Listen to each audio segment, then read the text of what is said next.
Nous voyons la parole dans le livre d'Ésaïe 60, à partir du verset 1. On va lire jusqu'au verset 5. Vous savez, on va travailler sur le thème le plan de Dieu et de vous faire prospérer dans le temps de la fin. Amen. Dans le temps de la fin. Je crois que je vais traiter ce thème en deux volets. Par la grâce de Dieu. Amen. D'accord. C'est Ésaïe 60, à partir du verset 1. La Bible dit, lève-toi, sois éclairé quand ta lumière arrive. Je crois que nous avons déjà assez parlé de la lumière ici, non? C'est ça, non? Je crois qu'au moins chacun a visé de ce que Dieu parle de la lumière. Pourquoi est-ce que Dieu interpelle la lumière dans la vie des chrétiens? Lorsque tu ne marches pas dans un esprit de lumière, rassure-toi, tu seras dominé par les ténèbres. Amen. Tu seras dominé par les ténèbres. Je crois qu'il nous arrache des ténèbres pour nous amener dans son admirable lumière. Donc, et si Dieu nous accorde sa lumière, c'est parce qu'il a besoin que nous puissions régner sur la terre. Et quand la Bible dit lève-toi, sois éclairé quand ta lumière arrive, c'est parce que les ténèbres ont longtemps envahi dans ta vie. Et la lumière que Dieu parle, c'est Christ. Quand il dit ta lumière arrive, en fait, Christ a besoin. La Bible dit dans le livre d'Apocalypse, ne même pas, je sais pas, c'est entre 3 et 21, il dit je me tiens à la porte de ton cœur et je frappe. Donc ça veut dire Christ veut, c'est-à-dire il veut t'éclairer. Il veut t'éclairer, il veut te donner sa lumière. Mais le problème que nous avons aujourd'hui, c'est l'endurcissement des cœurs. C'est la perte de la connaissance. On dit la clé de la connaissance a été volée. Aujourd'hui, les gens ne sont plus trop adeptes à la connaissance. Les gens sont beaucoup plus attachés au miracle de prophétie, mais la connaissance a perdu tout son sens. Il n'y a plus la vie dans la connaissance. C'est toi qui dois donner la vie dans la connaissance. Amen. C'est toi qui dois donner la vie dans la connaissance. Si tu veux méditer un an sans jamais être impacté, tu peux le faire, tu ne seras jamais impacté. Mais si tu veux apporter la vie dans ce que tu médites, il y aura la vie dedans. Alors, lorsqu'on demande d'apporter la vie ici, c'est laisser l'Esprit de Dieu te conduire. Et lorsque tu laisses l'Esprit de Dieu te conduire, l'Esprit de Dieu influence dans tes mots et tes gestes. Amen. Or, la Bible dit ici, lève-toi, sois éclairé quand ta lumière arrive, et la gloire de l'Éternel se lève sur toi. On dit la gloire se lève sur toi. Ici, la gloire qu'on appelle ici la gloire, c'est un peu comme la grâce de Dieu. Quand la grâce de Dieu se lève sur toi, alors rassure-toi, il y a un changement, un mouvement, un changement. En fait, tu ne fais plus les choses de toi-même. La lumière qui est à toi dans ta ligne et la gloire te garde. Amen. Quand on dit que, moi, on dit que c'est la grâce qui nous garde, c'est ça, non? La grâce nous garde. C'est la gloire de Dieu. Si tu n'as pas la gloire de Dieu, tu ne peux pas avoir la grâce. Amen. Donc, c'est ce mouvement-là. Et la Bible continue au verset 2, le verset 2 là-bas. La Bible dit, voici les ténèbres couvrent la terre. Donc, rassurez-vous, quand vous voyez aujourd'hui, nous voyons l'obscurité qui est en train d'envahir, on dit l'obscurité des peuples. On dit, vous voyez comment les ténèbres. On va voir les gens sont plongés dans les multiples stress, dépression, envie, orgueil, tuerie. C'est-à-dire que le monde est en train d'aller de mal en pire. Mais ce n'est pas une histoire qui est nouvelle. C'est une histoire qui a déjà été. Ce qui est en train de se passer de nos jours, c'est ce qui a déjà été. Amen. C'est seulement en train de revenir. Je ne sais pas si on se comprend. Il dit ce qui est en train de se passer maintenant, ça a déjà été. Ça va revenir. Mais Dieu dit, nous pouvons empêcher ça. Comment est-ce qu'on peut empêcher ça? C'est en acceptant la lumière. Il dit, voici les ténèbres couvrent la terre. C'est-à-dire, on se rend compte que Satan est en train d'influencer, d'investir des gens sur la terre. Des gens ne sont plus orientés par l'Esprit de Dieu. Même plus. Si on peut déjà voir comment, de nos jours, de sang-froid, un enfant peut tuer sa mère, un fils peut tuer son père, un frère peut empoisonner son cousin ou son propre frère de sang. Regardez à quel point. Aujourd'hui, si les tueries ne se passent plus seulement entre voisins et voisines. Hein. Maintenant, c'est que dans la maison. C'est dans la maison qu'on voit le poison. C'est dans la maison. Quand vous voyez quelqu'un parler sur la route jusqu'à taper les mains, c'est que la sorcellerie se trouve que dans sa maison. En fait, je vais te dire une chose. Hein. Si tu te retrouves dehors et que tu te rends compte que quelqu'un pratique la sorcellerie contre toi, tu vas t'amuser. Tu vas dire ce que tu fais là, ça ne va pas arriver. Mais quand tu es chez toi, tu apprends que c'est ton enfant qui fait le vaudou. Mon ami, l'autre l'a fait encore plus mal.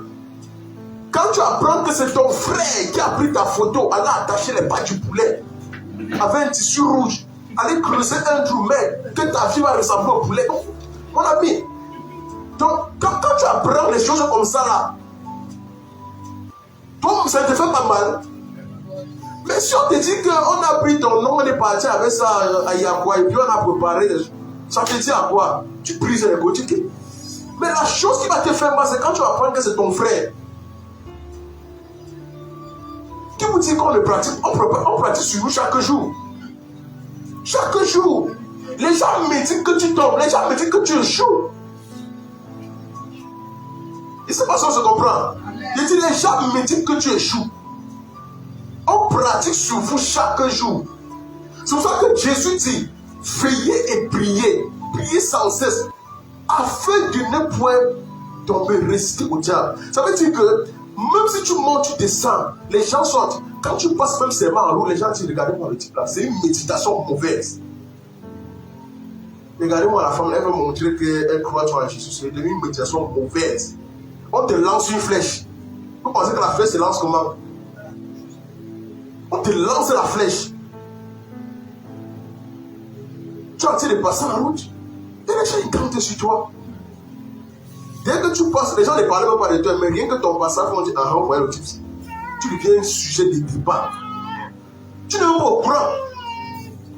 C'est les ténèbres qui font ça. C'est-à-dire que la jalousie n'a pas de raison. Pourquoi c'est l'homme qui a rendu dans la jalousie? La jalousie n'a point de raison. La jalousie n'est simplement, c'est-à-dire de l'esprit de, on appelle ça, non, ce n'est même pas l'envie. C'est un peu comme l'ego, c'est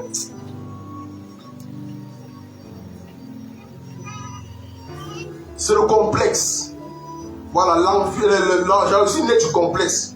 Lorsque tu commences à être complexé par quelqu'un, tu développes la jalousie envers la personne.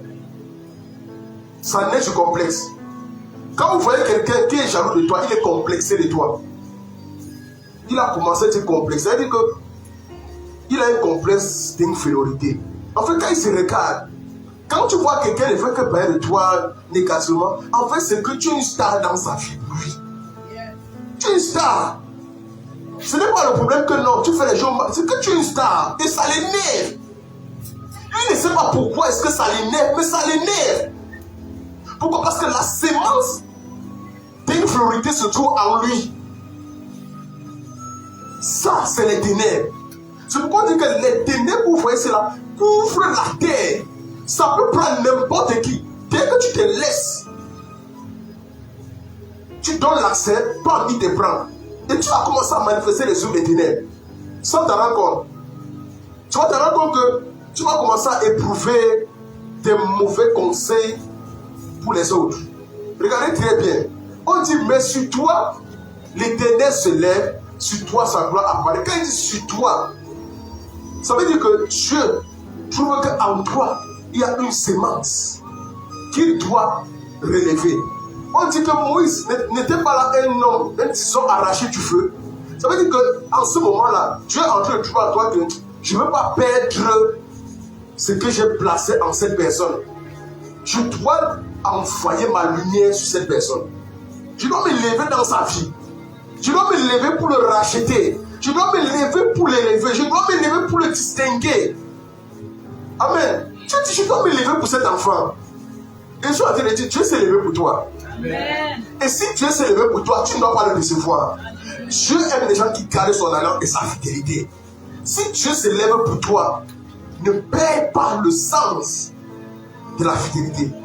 Si tu t'engages à servir Dieu, c'est Dieu fidèlement. Sinon, le monde va t'arracher comme il n'est pas permis. Là, selon le degré de méchanceté du monde, vous n'allez pas rire. Je vous assure, c'est très dangereux. On dit sur toi sa gloire apparaît.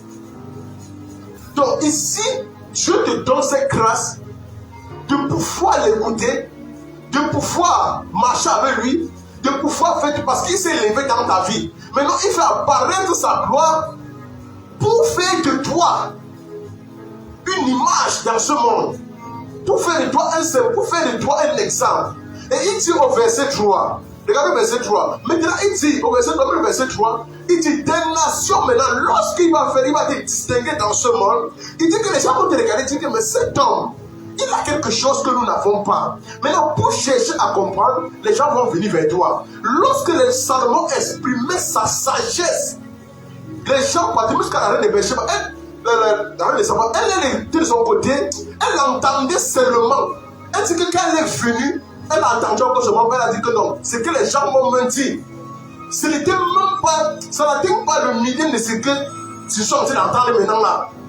Les gens m'ont parlé, j'ai cru que c'est exagéré, mais maintenant là, ce que je veux m'arrêter, ce sera encore plus grave. Donc, les gens venaient seulement pour entendre.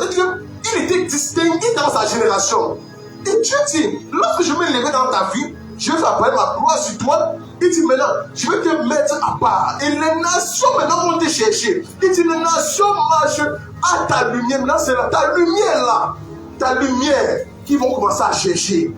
C'est mais quel est cet homme, quelle est cette femme qui arrive à développer un tel talent, qui arrive à faire telle chose dans cette vie, qui arrive à manifester telle chose, telle grâce. Quel est cet homme? Imagine-toi que Dieu te donne une grâce en ce moment-ci, d'une existence de pratiquement 500 ans. Et tu vis 500 ans, tu es comme tu es.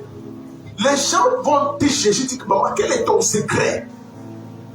Je te dis, si Dieu serait sur toi, il dit que ma fille, je vais te faire vivre 500 ans. Lorsque tu seras dans les 400 ans comme ça, là, on va dire que cette femme-là, qui prêche là, elle a prêché au 21e siècle. C'est d'où elle qui prêche là-bas au 23e siècle. Ah! On dit encore, rien qu'à cause de ça, les gens vont dire non, cette femme, c'est qu'elle a connu Dieu. Parce qu'il n'y a que Dieu pour faire vivre quelqu'un comme ça. Donc vous voulez dire que cette femme-là, elle n'a plus les combats dans sa vie. Non, je dois aller savoir.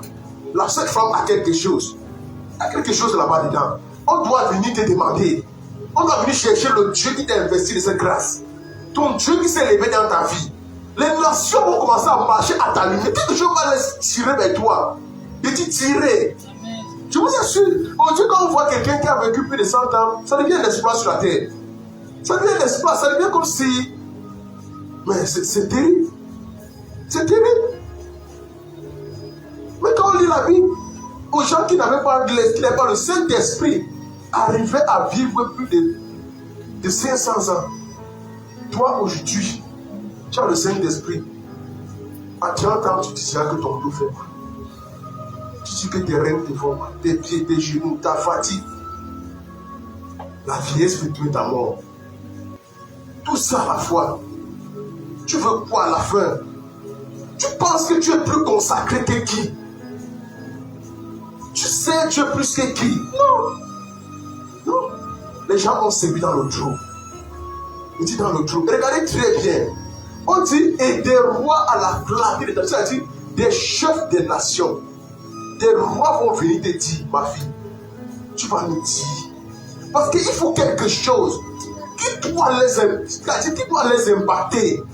Et qu'ils vont dire, ce n'est pas seulement le sang des jeunes filles vierges qu'on voit là. On arrive jusqu'à 80 ans, jusque là, nos pieds sont tous fatigués là. Mais toi là, c'est quoi?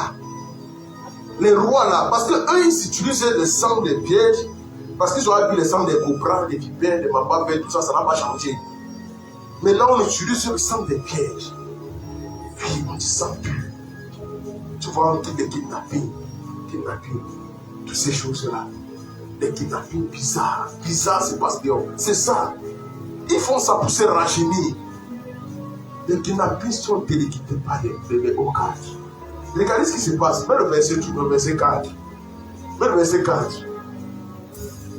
On dit, porte tes yeux alentour et regarde. On dit, porte tes yeux et regarde. Tous, ils s'assemblent, ils viennent vers toi. Tes fils arrivent de loin. Donc Dieu dit maintenant qu'à ce moment-là, je veux maintenant faire venir tes fils de loin.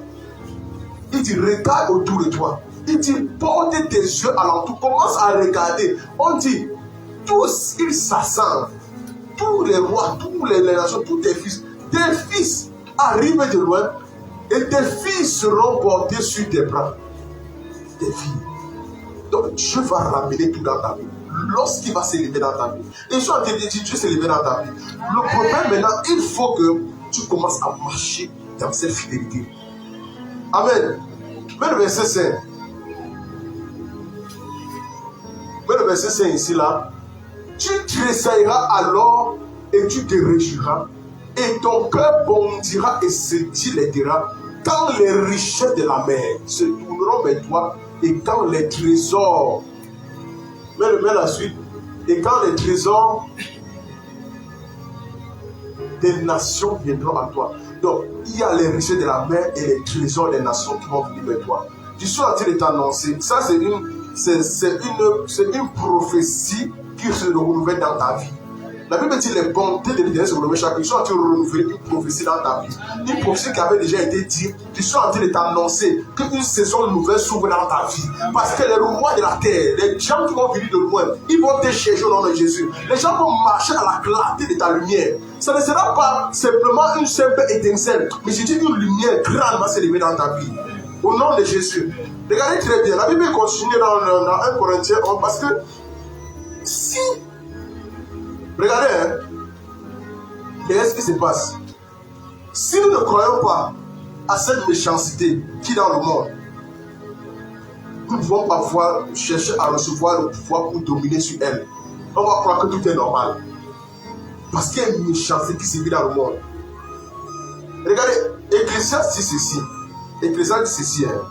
Il dit, ce qui était, c'est ce qui sera.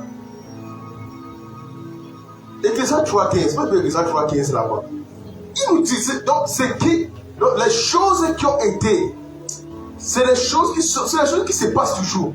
Il n'y a rien qui ne se passe. Il a dit rien. Il n'y a rien de nouveau. Rien, tu ne peux rien créer de nouveau. Regardez, ce qui a déjà. Donc, il y a quoi? Bon, dis-moi quelque chose de nouveau, c'est pas ici là. Il dit ce qui est. La chose là a déjà été.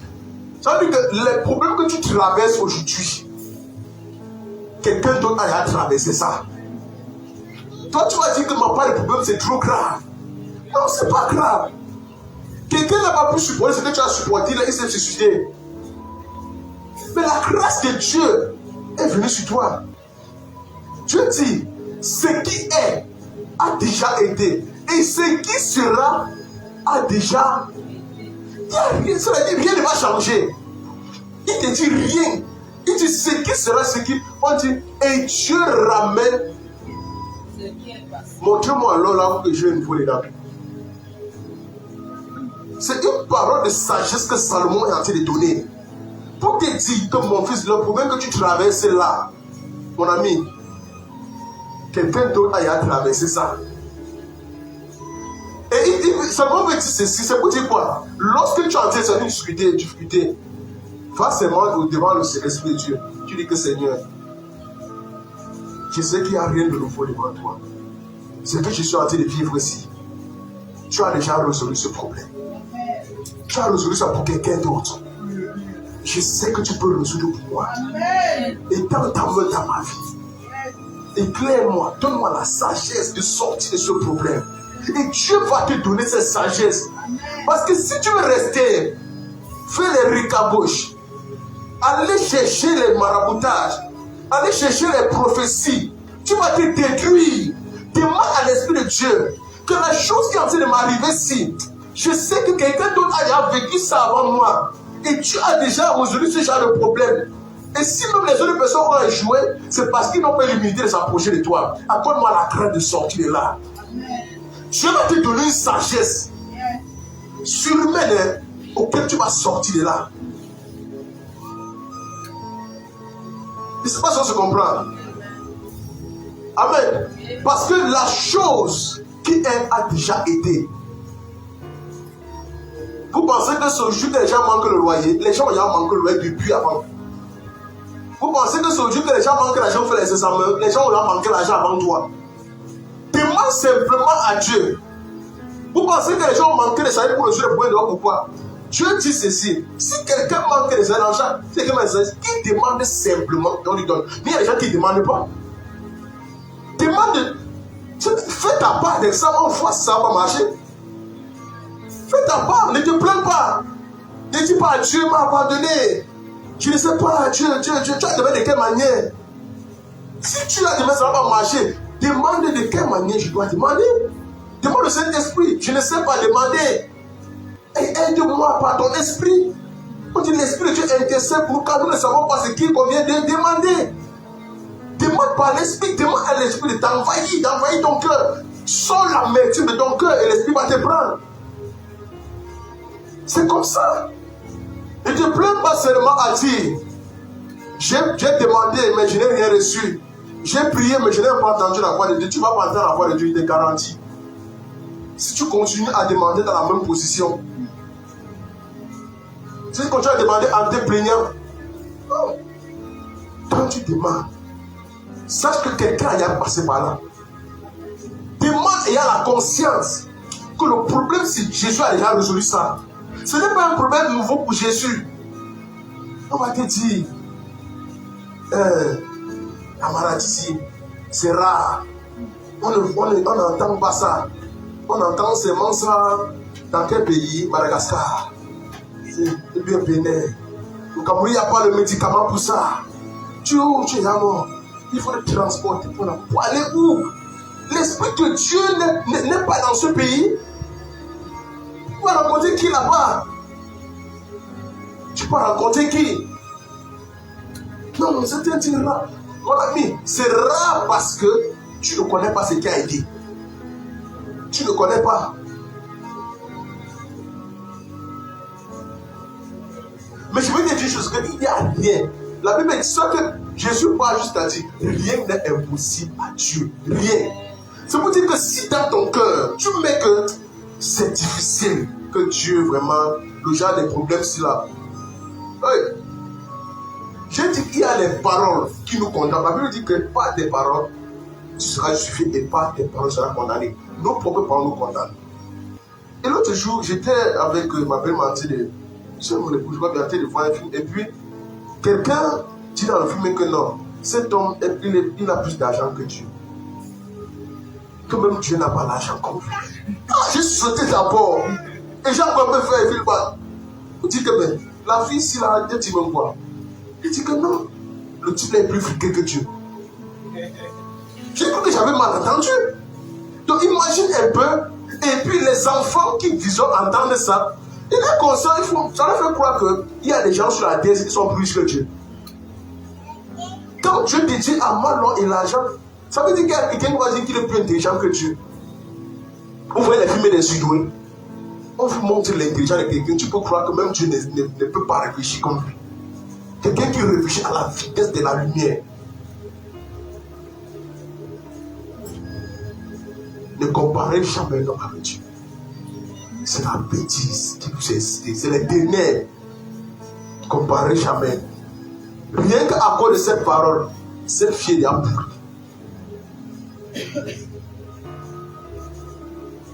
Même si elle crie à Dieu pour être démise dans son cas, Dieu va pas se manifester.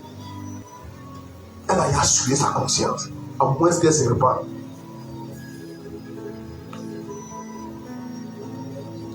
Amen. Dans 1 Corinthiens 10, verset 11. Donc quand la Bible dit ce qui est, cela a déjà été. Dieu est en train de nous interpeller à quelque chose. Que rien de ce qui est mentionné dans la parole-ci n'a été fait uniquement pour nos loisirs.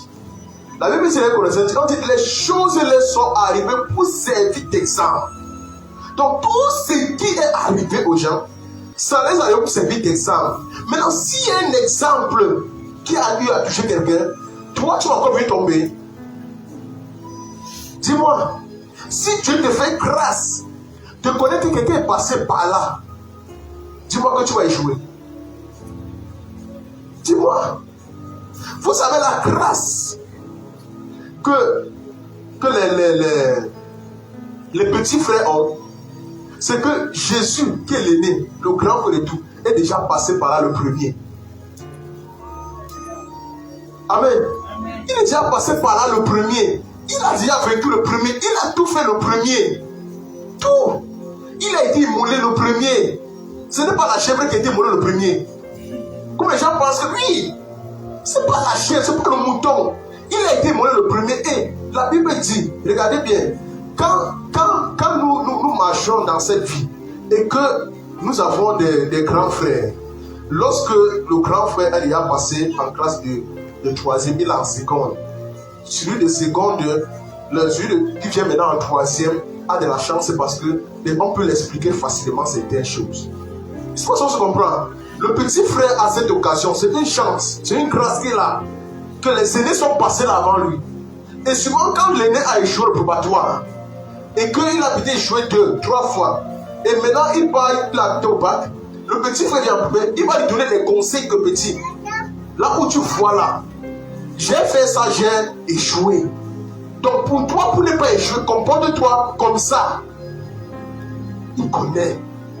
Il connaît. Il connaît. Sinon, pourquoi est-ce que le petit frère soit pour résoudre bien d'aller chercher les vieux cahiers du grand frère? Est-ce que c'est pour aller corriger les fautes? Tu as un jour bloqué ton grand frère pour corriger les fautes? Jamais. Tu cherches le cahier d'un aîné ou d'un oncle parce que tu as envie d'être... En fait, quand tu lis, pour toi, ce n'est même pas, même si tu as écrit le son comment, tu t'en fous de ça. Pour toi, tu veux comprendre quelque chose. C'est ça qui t'intéresse. Tu vas aller passer. Tu veux passer. Amen. C'est pourquoi quand tu cherches, tu fais un travail de nos jours. La fin pour toi, c'est pas sur le blé, non? C'est le blé. Si tu fais un travail à la fin, tu n'as pas le blé. Même si le rapport qu'on a donné en bon français, mais pourtant, c'est qu'à la fin, tu donnes le blé. C'est le blé. Ce n'est pas ça. C'est le blé. Vous avez déjà vu un maçon construire la maison avec le bon français? Vous avez déjà vu? Allez le voir sur le chantier. Allez le voir. Je vous dis, allez les voir sur le chantier. Ce n'est pas ça qui les intéresse pour eux. Ce qui les intéresse, c'est que la maison monte. C'est que ça monte. On s'en fout du reste. Ça doit monter. C'est pour dire que quand tu viens devant Dieu, laisse ton bon français là. Laisse ton français philosophique. Ton français angélique. Que tu veux montrer que tu aimes draguer Dieu. Laisse d'abord. Laisse. Oui, laisse. Laisse. Quand je faisais première, je me souviens bien, quand je faisais première, notre professeur de dessin, on appelait les TP, tu posais des dessins. Lui, il avait donné un devoir à 4e année. 4e année maçonnerie. Il donne le devoir à 4e année, c'était les dessins techniques. Faire les coupes des maisons, sortir. Alors, quand il a donné le devoir, quand c'était il a reçu un coup de fil, il devait sortir. Il devait s'absenter peut-être pour 30 minutes comme ça, 30 à 1 heure de temps. Il vient là en classe, j'étais le chef de classe en première et il y avait un délégué. Il dit, chef de classe, délégué, pardon, je peux te couvrir pour me surveiller les enfants-ci.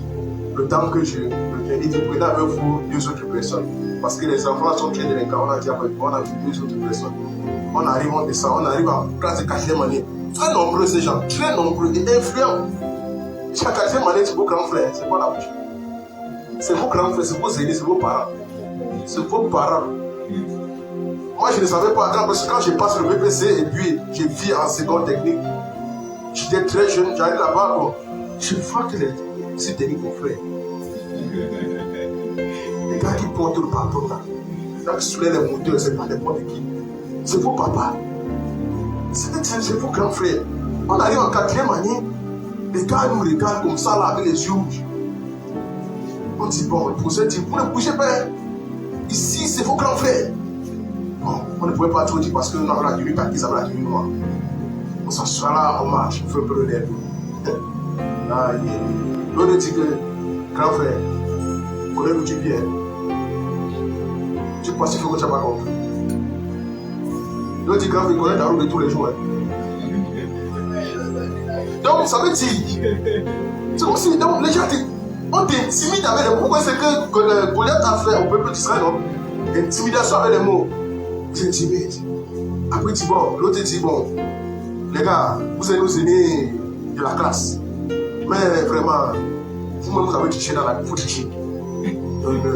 Laissez-nous avoir une tricherie technique. On a dit il n'y a pas de problème. L'autre prend, donc maintenant ça s'arrête. Et il met il pose le format, il trace, il veut que femme, il se tourne, il dit à son ami c'est bon sorti. Son ami dit que oui c'est bon sorti. Il dit que voilà. Donc regardez, je vais vous dire une chose, une vérité claire. Donc, nous on était placés là debout, les mots que les gars trouvaient là-bas, après il dit les grands, ne ris pas de nous. Parce que si vous riez de nous, oh, le châssis maintenant, c'est qu'on fait comment, mon frère? Nous, on est resté là.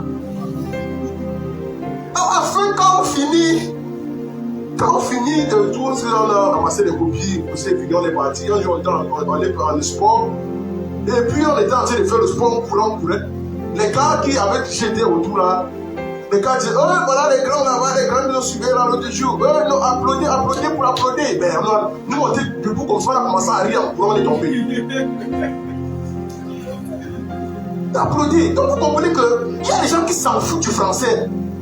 Mais ils sont francophones. Ils s'en foutent. Donc tu es chrétien. Je veux te dire une chose. Ne restez pas là à vouloir aiguiser ton français pour étudier. Si l'Esprit de Dieu est en toi, tu travailles parce qu'il y a des gens qui n'ont pas été à l'école, mais Dieu les a étudiés puissamment. Vous connaissez celui qu'on appelle Smith Waterford, il n'a pas été à l'école, c'est sa femme qui l'a appris à lire la Bible. Il dit sa femme, il a été étudié puissamment dans ce monde. Puissamment. Jusqu'à ce que les gens venaient à lui. La lumière de Dieu s'est levée sur lui. Sa gloire marchait avec Dieu. Avec la gloire de Dieu marchait avec lui. Donc Dieu a fait des grands choses avec cet homme. Qui n'a pas été à l'école? Il n'a pas eu l'occasion de faire la CCP comme toi. Toi, tu l'as fait. Et la Bible dit, ces choses elles sont arrivées pour servir des âmes. Et elles ont été écrites pour notre instruction. On dit à nous qui sont parvenus à la fin des temps. C'est pour ça que dit le plan de Dieu pour vous. De vous faire réussir à la fin des temps. Parce que les temps sont mauvais. Les temps sont mauvais. Les choses sont en train de revenir. Amen. Les choses sont en train de se remanifester. Et Dieu est en train de préparer un plan. Amen. Dieu prépare un plan. Regardez dans le livre de Exode. Donc tout ce qui était arrivé était pour notre exemple. Exode 11, partir verset 1.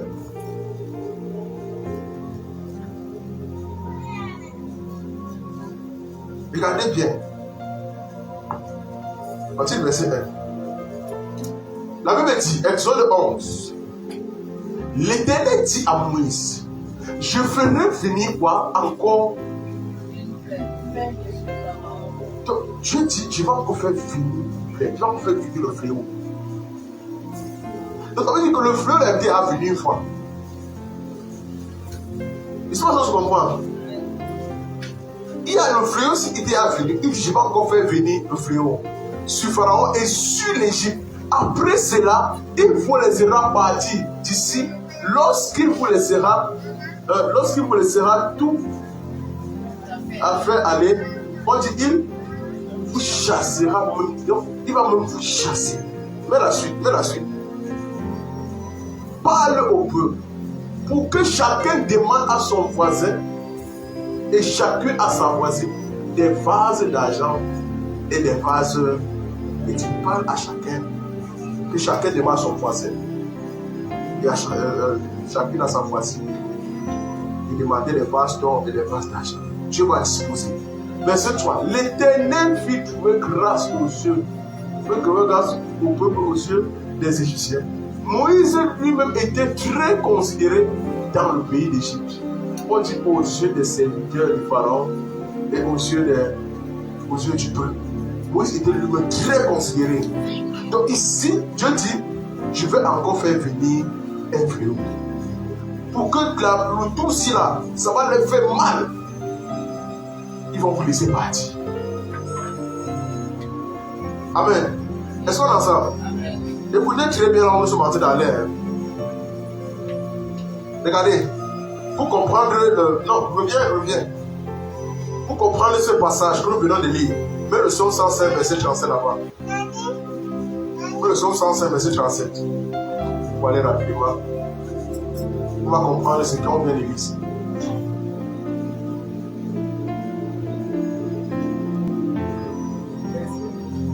Psaume 105, verset 37. Ici là, Dieu est en train de nous montrer ici comment il va faire sortir son peuple avec de l'or et l'argent et personne ne va trébucher. On dit, il fit sortir son peuple avec de l'argent et de l'or et nul ne chancela parmi les tribus. Personne ne peut bouger. Donc il fait sortir son peuple avec de l'or et de l'argent et personne. Pourquoi est-ce que Dieu parle ici d'or et d'argent? Parce que ici c'est le minimum. C'est les petites choses qu'il peut donner à ses enfants pour que ses enfants partent avec. L'or et l'argent, ce n'est pas d'un grand pour Dieu. Comme certains pensent que s'ils ont l'argent, ils seront heureux. L'argent ne rend pas heureux. C'est impossible. L'argent ne peut pas te rendre heureux. Au contraire, il y a des gens qui sont riches, qui sont malheureux comme ils ne pas payés.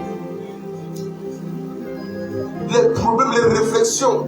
Tu vois, quelqu'un a l'argent, il a même peur que l'argent va même finir. Il a peur, donc ça dit, il a peur d'être pauvre. Il a peur de chuter. Il doit réfléchir pour investir, pour placer, pour veiller. Ça te fait, tu ne dors même plus. Tu dors plus. Le pauvre dort. Le pauvre dort, il rêve. Le riche arrive à rêver. Le riche se demande comment. Le riche est obligé de boire des thés, des cafés. Des choses. Oui. Parce que c'est pas facile. Mais il dit, je vais faire sortir. Tout ça pourquoi? C'est parce qu'on a mis une considération élevée sur l'argent. Oh, l'argent, c'est du peu. Ce n'est pas l'argent qui va nous donner nous en sortir à la fin des temps. Ce n'est pas l'argent. Ce n'est pas l'argent qui va faire en sorte que notre ciel sera garanti. Non. Ce n'est pas ça. Dieu dit à Moïse, je vais faire venir un fléau. Et puis dis maintenant à ce peuple d'aller vers les Égyptiens. Car je vais ouvrir une brèche pour que les Égyptiens là prennent de l'or et de l'argent. Parce que c'est du peu pour eux. C'est du peu. Vas-y. Et ces gens-là étaient nombreux. Très nombreux. Regardez, vous savez le nombre de peuples que Dieu a fait sortir d'Égypte. Vous savez, c'était nombreux. Hein? Plus de 12 millions. Hein? 12 à 13. Ils étaient très nombreux. Le peuple qui a marché, il était nombreux. C'est pour ça que pour que d'autres, on a parlé de Pharaon, pour qu'ils partent à leur poursuite. Vous savez le nombre de chars, de cavalerie qu'il a dû mobiliser dans le pays. Il a sorti toute l'armée du pays. Parce qu'il faut les ramener. C'est très nombreux. Très. Et s'il prend seulement 2 hommes et il arrive là-bas, le peuple tombe sur le tue. Il fait comment? Vous connaissez la justice populaire, non? Donc il a fallu qu'il mobilise l'État, donc tout le monde, que sortez ici. Je prends l'oreille, debout tout le monde, on part.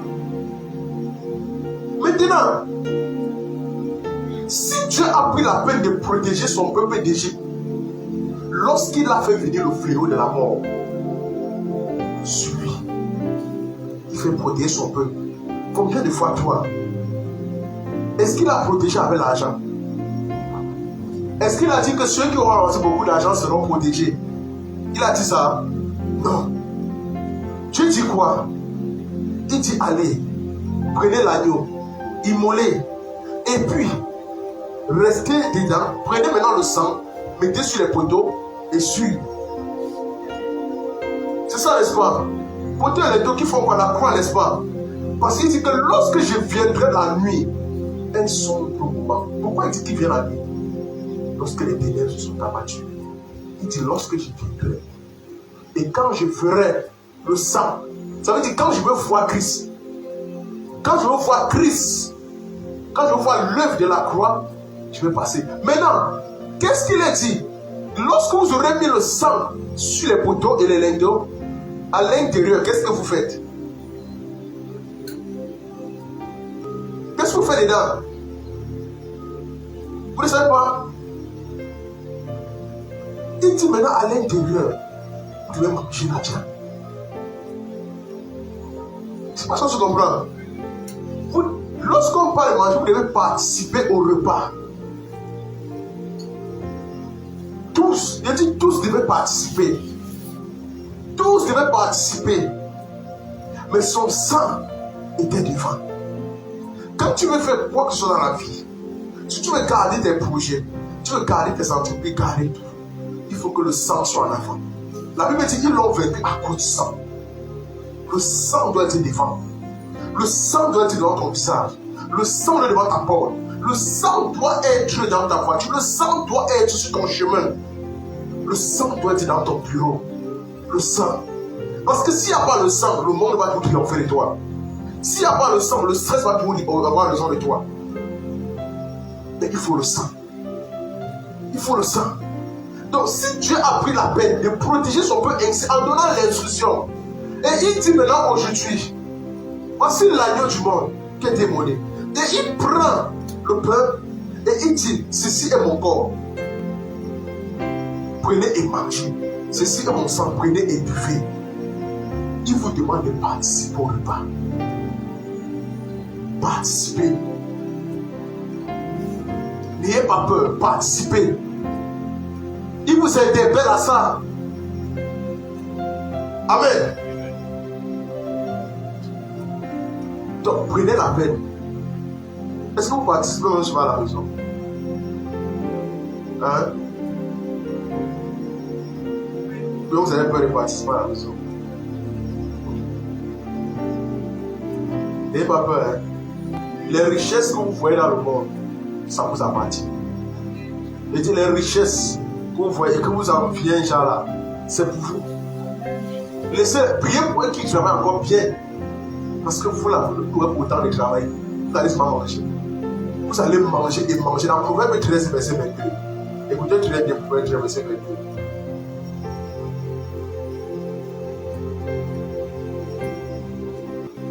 Les richesses du peuple que vous voyez dans le monde là, que vous enviez là, elles sont en réserve. La Bible dit ceci. L'homme de bien a pour héritier qui les enfants de ses. Mais les richesses du pécheur comment sont réservées. C'est pour vous. Qui est le juste? C'est pour ça que les enfants de Dieu. C'est pas Christ qui les rend justes. Mais on dit, regardez très bien, l'homme de bien a pour héritier les enfants et ses enfants. Et on dit maintenant, mais les richesses du pécheur sont réservées. Donc les richesses que vous voyez là, c'est réservé pour vous. C'est réservé pour votre avenir. Regardez, Dieu va faire quelque chose. Dieu va confondre les gens. Dieu ne peut pas prendre les richesses du monde. Il va prendre les richesses et il donne à les infidèles. Est-ce que si moi, bon, laissons moi, toi, tu as les richesses, tu es âgé, tu as les richesses, et quand tu veux laisser, tu vas donner tes richesses à les infidèles? Hein? Dis-moi, tu peux donner ça à les infidèles? Tu peux donner à quelqu'un qui va aller bousiller ça en une semaine? Tu vas chercher quelqu'un qui est fidèle, non? Quelqu'un qui peut gérer, non? Tu ne peux pas donner à un infidèle. C'est pour ça qu'on dit aussi longtemps que l'enfant, l'héritier reste un enfant, il va rester esclave. Il va rester esclave. Il ne peut pas jouir. Maintenant, Dieu ici, il dit c'est pour les justes. Donc les richesses là, tu n'as pas encore atteint une maturité pour que tu envoies ça vers toi. C'est pourquoi il dit dans Ésaïe 60 que les richesses du monde se tourneront vers toi. Il dit à un moment donné, lorsque tu auras compris le principe de la lumière et de la gloire de Dieu dans ta vie, alors les richesses du monde maintenant vont se tourner vers toi. Dieu va faire envoyer maintenant les rois et les nations vers toi. Mon ami, si on te dit qu'un roi vient vers toi, il ne vient pas les mains vides, mon ami. Sache qu'il sera chargé. Chargé pour toi. Et Dieu va te dire, mon fils, prends. Ce sont tes richesses. Tu sais la figure de Dieu, c'est ta part. Dieu dit, c'est ta part. Prends. Comment les garder? Amen. Et comment est-ce que le transfert se fera? Vous pouvez me dire?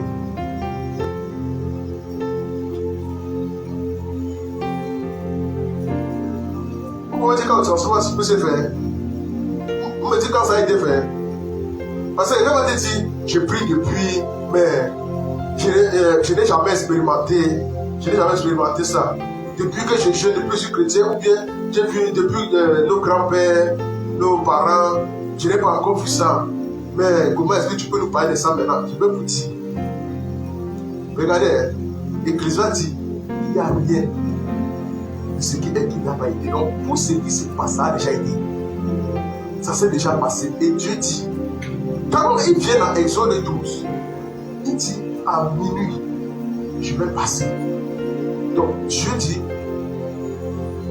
l'ombre de la mort va passer, mais je vais vous garder. À ce moment-là, Dieu sera en train de faire quoi? En train de donner les richesses. Figurez-vous, c'est la nuit là, c'est le jour là que Dieu a dit au peuple, allez prendre les richesses. Dieu est en train de faire ce qu'on appelle le transfert. Qu'est-ce qu'il a fait? Quand il finit l'opération, il a dit, allez, prenez toutes les richesses. Allez voir, allez chez la voisine, allez chez le voisin, demandez, voilà comment on a commencé à leur donner les richesses. Il se passe qu'on se comprend. Les richesses du monde, toutes les richesses étaient en réserve pour eux.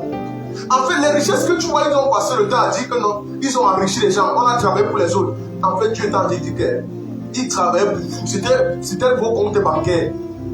Tu ne pouvais pas bien garder l'argent là comme eux. Les gens ont gardé l'argent plus que vous. Vous voyez les gens du monde, les gens ont gardé l'argent. Quand vous voyez comment quelqu'un construit une maison, ils vont garder l'argent, c'est quoi? Toi, tu peux réfléchir comme ça. Non, dis-moi, tu peux réfléchir comme ça, la maison, garder l'argent. Mais eux, ils construisent les maisons, ils mettent uniquement derrière cet argent dedans. Amen. Mais Dieu dit, quand Dieu parle, oui, je vois le sang. Maintenant, regardez la période la plus sombre. Quand est-ce que cela arrive? Regardez très bien. C'est là que le transfert a lieu. Dans Jacques 5, verset 3. Regardez très bien. Dans Jacques 5, verset 3. Pour moi, c'est qu'on a un problème du principe. Du principe de participation et de gestion avec Dieu de notre argent. Dieu dit, regardez ceci. Votre or et votre argent sont... Écoutez, votre or et votre argent sont... Votre or et votre argent sont oubliés. On dit, et leur ruine s'élèvera en témoignage. Leur ruine. Et la Bible continue en disant, et dévorera vos chairs comme un feu. Vous avez amassé des trésors, vers la suite, vous avez amassé des trésors dans les derniers jours. Ici, l'entrée de parler. Ici, l'entrée de parler à qui? Je n'ai pas dit au dernier jour. Ici, il parle à qui? Hein? Non, il parle aux gens du monde. Non, tu es béni dans le vivant. Reviens mon prince ici là, qui ne dort pas. Les richesses du monde vont venir vers toi. Ne dors pas. Laisse, ça va aller, réveille-toi. C'est la grâce, hein. Pourtant, je ne t'ai pas dit. Viens t'asseoir ici. Ça toi aussi. Maintenant, tu es bien assis. Il y a de la fatigue, non? C'est propre, c'est bon. Merci, tu es venu. Écoutez très bien. Reviens maintenant, reviens en relis. Regardez ce qu'il en tire de tout le monde. Votre or et votre argent sont liés. Et il dit, et là, vous célébrez un témoignage contre vous maintenant. Donc, contre vous, l'heure va s'élever. Maintenant, il dit, et dévorera vos chairs comme un feu. Vous avez amassé des trésors. Continue. Dans les derniers jours. Pourquoi il parle des derniers jours? Nous sommes dans les derniers jours, non? Mais il dit, vous avez amassé des trésors dans les derniers jours. Est-ce que les richesses les appartenaient? Ça ne les appartenait pas. Il dit, la fenêtre va retourner contre vous. Contre vous, ça va retourner. Regardez très bien.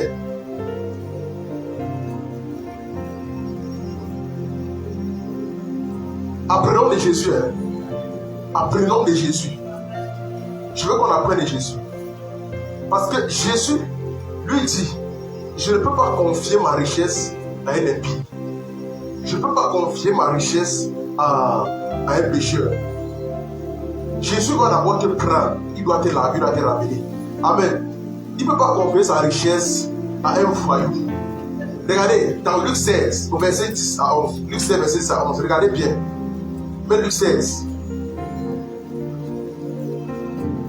Regardez bien. Je vais vous poser une question simple. Au verset 10. Regardez. Celui qui est fidèle dans les moindres choses, l'est aussi dans les... Celui qui est fidèle dans les moindres choses. Maintenant, les moindres choses, c'est quoi? Les moindres choses, c'est quoi? Je vous pose une question, c'est les moindres choses là-bas, c'est quoi? Qui peut me dire? Les moindres choses ici, les moindres choses, c'est quoi? Et c'est Jésus qui a parlé. Celui qui est fidèle dans les moindres choses, l'est aussi dans les grandes. Hein? Les moindres choses, c'est quoi? Non, pas le peu. Pas le peu. Le peu, c'est quoi? Les moindres choses, c'est quoi? Ouais, c'est pas possible. Et celui qui est injuste dans les moindres, écoutez bien, l'est aussi dans les moindres, c'est quoi? On a confié quoi? Les moindres pour vous, c'est quoi? Qu'est-ce que Jésus a en train d'appeler les moindres ici? Vous le verset 11. Le verset 11. Il dit, si donc vous n'avez pas été fidèle dans les richesses, juste et pas de l'argent. Dieu appelle tout ce que tu pries là, Seigneur, je veux l'argent ici, c'est là. Tout ça pour Dieu, c'est les moindres choses. Amen. C'est les moindres choses. On dit, qui vous confiera les véritables, c'est quoi maintenant? Les véritables pour Dieu, c'est quoi maintenant ici? Si les moindres, c'est l'or et l'argent, les véritables, c'est le ministère. Les véritables, c'est l'honneur. Les véritables, c'est la dignité. Les véritables, c'est la sagesse. Les choses là. Est-ce que si Dieu te confie sa sagesse, il peut te faire confiance? Sa puissance, il peut te faire confiance. C'est les grandes choses, c'est les biens véritables. Parce que ce sont des trésors. Les moindres choses, c'est l'argent, tout est validé de... Maintenant, ici, s'il te confie le ministère, s'il te confie un ministère, si tu n'es pas fidèle dans les moindres choses, dans la gestion des biens d'un injuste, est-ce que tu es sûr que je te confie maintenant mon ministère? Tu vas gérer. Est-ce que tu vois comment il veut? Ne soyez pas assis comme les bras vides. Amen. Est-ce que ça passe? Regardez.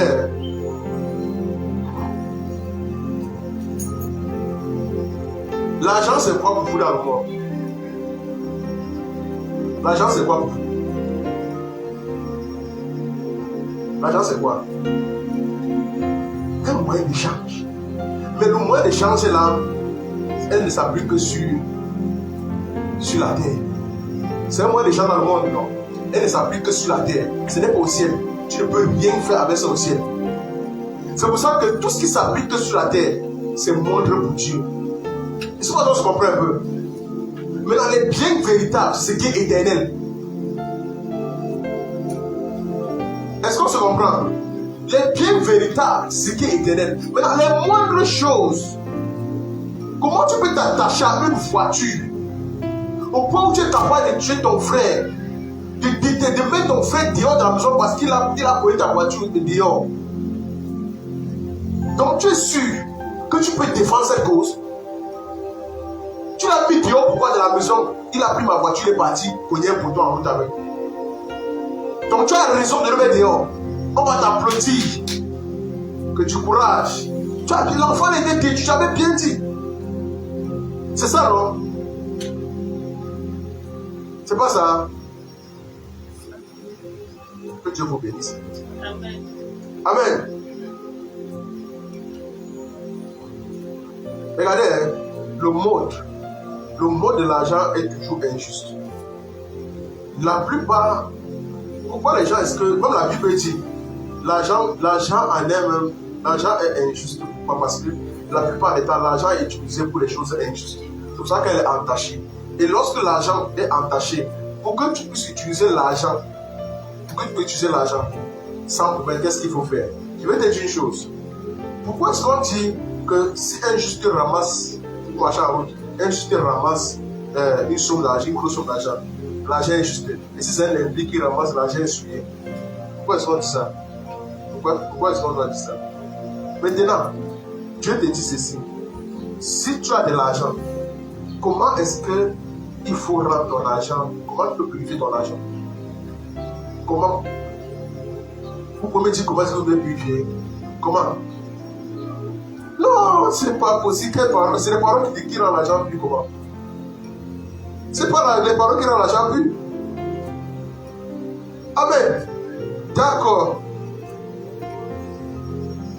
Vous devez sanctifier tout l'argent. Comment est-ce qu'on sanctifie l'argent? Comment?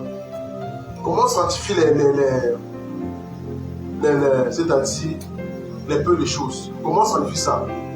Tout ce qui est plat, comment on arrive à sanctifier? C'est pas la dîme, non? Quand Dieu te dit que ce soit l'or, l'argent, les biens matériels, cela, tout cela, Dieu dit quoi? Apporter. C'est ça. Ça n'apporte pas la dîme. Voilà comment tu. Romain. Les gens, regardez, vous savez, dans la Bible parle beaucoup de la dîme dans l'Ancien Testament. Beaucoup. Mais dans le Nouveau Testament, ce n'est pas trop illustré. C'est pourquoi la compréhension de la dîme est un peu biaisée. Pourquoi? Parce que les gens de la grâce ne trouvent pas toujours l'importance ou l'intérêt d'apporter la dîme. Or, la dîme est un moyen de sanctifier, de garder et de rendre son argent orienté pur. Amen. Regardez, maintenant, Romain dit ça va quoi? Romain 11,16. Romain 11,16. Tout ce que vous avez, il dit tout ce que vous avez. Regardez. Si donc, ok, merci. Or, si les prémices sont. Ça veut dire quoi? Si tu ramasses de l'argent, ou bien si tu as un revenu, un capital, dès que tu as les prémices, dès que tu retires la dîme, tu apportes à Dieu, les 90% sont purs. Tu as dit, tu as purifié les 90%. Maintenant, Dieu dit, si les prémices sont saines, la masse l'est aussi, c'est-à-dire pour rester laid. Et on dit, et si la racine est saine, les branches. Donc si la racine est bien souillée, les branches seront souillées. C'est la racine, c'est quoi? C'est ça la dîme. C'est la dîme de ta vie, la dîme de tes richesses, la dîme de tes possessions. C'est ça. Dieu dit maintenant, si tu veux que, c'est-à-dire, ton argent soit sanctifié, ton argent soit protégé, ton argent soit utilisé dans les bonnes conditions, soit prospère, il te dit, la chose que tu dois faire, tu dois prélever la racine de ton argent. Et la racine de l'argent ici, ce n'est pas quelque chose C'est pas comme si ça t'appartenait, ça t'appartient pas. En fait, c'est pour Dieu. Les gars, c'est que Dieu dit, hein, écoutez bien. Je prends un exemple simple. Si, voilà, c'est un exemple qui est commun dans les foyers. L'homme là où tu travailles avait un salaire. C'est l'argent de l'homme, non? On est d'accord? Maintenant, il arrive à la maison. Mon salaire, c'est 200 000. Et puis, il prend 200 000, il remet à la femme. Madame, j'ai eu mon salaire aujourd'hui. Voici le salaire, il remet. Maintenant, il dit à la dame, maintenant, prends dans le salaire là, donne-moi quelque chose pour me permettre de. Il y a des femmes qui, comme c'était maintenant leur argent, hein. L'argent que tu viens de donner. C'est pour ça que Dieu dit, mais quelque chose que j'ai été donné. Je t'ai dit maintenant que prends des temps petits. Tu me donnes, je n'ai pas dit que tu me payes. Maintenant, il fait comme c'est elle qui te payait. Quand tu dis maintenant à la femme, donne-moi de l'argent. Ah, tu demandes trop. Ah, ta famille me la dérange. Ah, toi, tu veux ta famille t'appelle. Oh, mon Dieu, descendu. Je ne veux plus. Qui a dit que tu ne veux plus quoi? C'est toi qui dois contrôler là où on les appelle. Quand on l'a accouché, quand il dormait, il partait à l'hôpital, même son grand frère que tu as insulté là, son grand frère l'a porté pour l'amener à l'hôpital. Il a pris son grand frère à cause de lui. Son grand frère a bagarré la roue à cause de lui. Quand tu viens dire ton grand frère là, il dérange, tu étais avec lui. Tu étais là. Maintenant son grand frère l'appelle. Dis que bon, trouve-moi quelque chose et tu te donnes la femme, tu la femme que bon chérie. Dans l'argent là. Prends quelque chose. Et tu as comme ça, comme son argent. Non, dis-lui qu'il n'y a pas. C'est même quoi? Moi, je n'ai pas mangé. Hein? C'est l'argent du projet. Qui t'a dit que le projet là va marcher? Qui t'a dit? Si, on dit, oh, si les prémices sont saines, sanctifiées comment? Mis à part pour Dieu. Les prémices. Lorsque tu as tout dans ta vie, la chose que tu dois faire, tu dois mettre à part pour Dieu. Ça peut être ton temps, ça peut être ton énergie, ça peut être ceci. Mais mets à part pour Dieu. Parce que même le temps ci est passager. Parce qu'on vit un jour à l'éternité. Amen. Le temps ci, ça veut dire que tout ce qui est peu, donne, apporte à Dieu. Parce que c'est le peu. Tu te dis, les 200 000 là pour ma famille. J'ai fait quoi de mauvais? Et quand tu donnes même, elle attache la bouche. Le jour où on te sert la nourriture avec les pâtes de poulet, on te met la cuisine. Il faut que tu demandes, mais il n'y a même pas l'aile là-bas. C'est pas ça. Mais tu ne vas pas comprendre les histoires comme ça. Que l'homme donne l'argent à la femme, et puis maintenant pour récupérer même l'argent qu'il veut mettre dans la poche, la femme te fait des problèmes. C'est ce qui se passe avec Dieu. Nous sommes l'époux de Christ, non?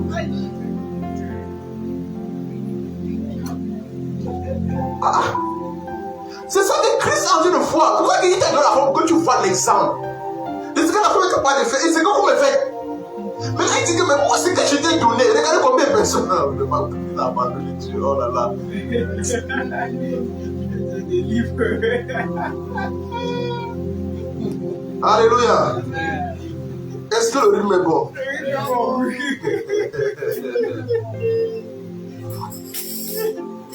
Donc, si Dieu ne veut pas vous confier les petites choses, c'est-à-dire l'argent, est-ce qu'il peut vous donner le ministère? Est-ce qu'à ce niveau-là, il peut dire, bon, si celui-ci est capable de donner même quelque chose, est-ce qu'il peut gérer le ministère? Est-ce qu'il peut gérer ma sagesse? Est-ce qu'il peut gérer l'honneur, la position? Est-ce qu'il peut gérer tout ça? Lorsque je vais l'élever, est-ce qu'il ne va pas s'élever lui-même? Donc il y a des choses qui font en sorte que lorsque je veux lui donner de la dignité dans cette vie, est-ce que cet homme pourra garder cette dignité? Il y a des choses, il y a des interrogations que tu as sur vous. C'est pourquoi on arrive à dire, renonce à toi, me fais sortir, c'est-à-dire le mauvais homme de toi. Renonce, arrache la racine à qui t'empêche d'avancer. Je vous ai dit, le blocage ne vient pas de Dieu, que ça vient de toi. Ton échec, ta maladie ne vient pas de quelqu'un, ça vient de toi. Tu es la porte aux échecs dans ta vie. N'acceptez pas d'être un échec. N'acceptez pas. Ne dis pas à ton cœur de se rebeller. Si Dieu dit apporte, ne résistez pas. C'est quelque chose qui protège ton argent. Et Dieu dit, lorsque tu apportes, je sécurise tes biens. C'est ce qui sécurise nos biens. Pourquoi nos biens ne font que tomber? C'est parce que quelque part, on est obéi par la parole. Les gens qui l'ont fait ont toujours gardé ce principe. Pourquoi? Parce qu'ils ont vu la main de Dieu dans leur vie. Je ne sais pas si on se comprend.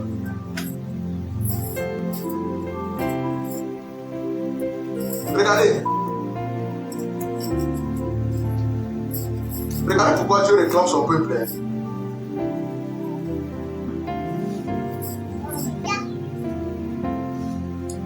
Parce que c'est bizarre. Est-ce que vous savez qu'il y a des gens qui veulent avoir leur ministère? Quelqu'un est là comme ça, il dit que non, Dieu m'a appelé, j'ai mon ministère à part. Et puis, à la fin, Dieu va te dire, sous quel ministère est-ce que tu as d'abord servi? Tu as donné la dîme de ton temps. Sous quel ministère? Tu as servi où j'ai vu. Tu as accepté de mourir où j'ai vu. Je t'ai vu où commencer à développer l'amour. Je t'ai vu où commencer à travailler l'unité. Je t'ai vu où. Donc il y a quelque part, Dieu va te dire, tu as envie de ta part. Mais est-ce que tu as accepté de te soumettre à quelqu'un? Est-ce que vous savez que pour exercer l'autorité, il faut être sous autorité? Vous savez ça? Et pour exercer l'autorité, il faut être... Attendez, je vous explique.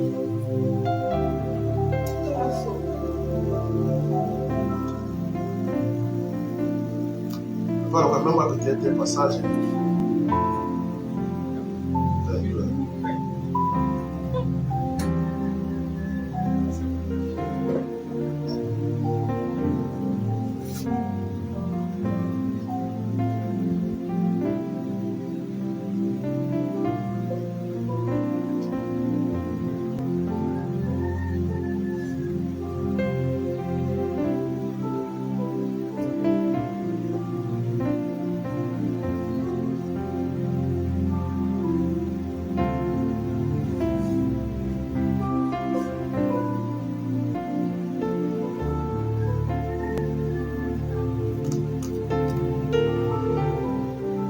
Regardez, même un peu Luc 7 là-bas, à partir du verset 2.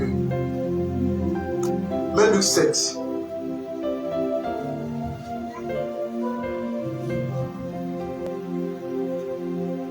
Regardez, et pour exercer l'autorité, il faut être, regardez bien, un centenier avait commun auquel il était très attaché. On dit, et qui se trouvait malade sur le point de mourir. Qu'est-ce qu'il va maintenant faire? Quelle attitude qu'il va adopter? Mais la suite, regardez. Et il a entendu parler de Jésus. On dit, il lui envoya quelques anciens des Juifs pour le prier de venir guérir son serviteur. Maintenant, verset suivant, ils arrivaient auprès de Jésus et ils adressaient des instances de supplication, disant, il mérite que tu lui apportes cela. Verset 7, car il aime notre nation et c'est lui qui a bâti notre synagogue. Regarde, Jésus étant allé avec eux, n'était guère éloigné de la maison. On dit, quand le centenier envoya ses amis pour lui dire, Seigneur, ne prends pas tant de peine, car je ne suis pas digne que tu entres sous mon toit. Mais souvent, on dit, c'est aussi pour cela que je ne me suis pas cru digne d'aller en personne vers toi, mais dis un mot de mon serviteur. Pourquoi est-ce qu'il dit ça? C'est pourquoi il dit ça? Il est en train d'établir un lien. Et il sait que Jésus est sous l'autorité du Père. Et que si Jésus ordonne, la guérison sera. Il n'a pas besoin d'être là. C'est pas ça qu'on un peu. Il n'a pas besoin. Pour dire quoi? Lui-même, il est aussi sous l'autorité. Tu vois? Et il utilise l'armée, tu vois, comme il faut. Regardez, même le verset suivant. Regardez le verset suivant. Car moi, qui suis soumis à des supérieurs, regardez, j'ai des soldats sous mes. Mais il dit quoi? Je suis soumis à qui? Il dit, je reste à la maison. Il dit, et je dis à l'un, va et il va. Et à l'autre, viens et il. On dit, et mon serviteur fait cela. Et il le fait. Maintenant, regardez verset 9. Lorsque Jésus entendit ces paroles, il admira le centenier. Écoutez bien. Et se tournant vers la foule qui le suivait, il dit, je vous le dis, même en Israël, je n'ai pas trouvé impossible. Même en Israël, je n'ai pas trouvé. Comment il sait? Mais le verset suivant, il dit, de retour à la maison, des gens envoyés par le centenier trouvaient guéri le serviteur qui avait. Donc, Jésus n'a pas, il n'est plus parti. Mais quand les gens sont rentrés, ils sont arrivés, ils ont trouvé la personne malade qui a guéri. Donc Jésus a donné les instructions maintenant. Il dit que comme moi je suis sous l'autorité, j'ai des soldats. Quand je dis va, ils vont. Je sais que si tu es un ange, va gérer, va aller gérer. Parce que tu as la vie du ciel avec toi. Tu es sous l'autorité du Père. C'est pas chose que je comprends un peu. Donc si tu veux agir en autorité, il faut que tu sois sous une autorité. Sinon tu ne peux pas agir. Regardez très bien. Oh. Qui aime la parole de Dieu? Qui aime la parole de Dieu? Amen. Regardez. Hein. Non, je vous aime beaucoup. Je vous aime beaucoup. Vraiment, je vous aime.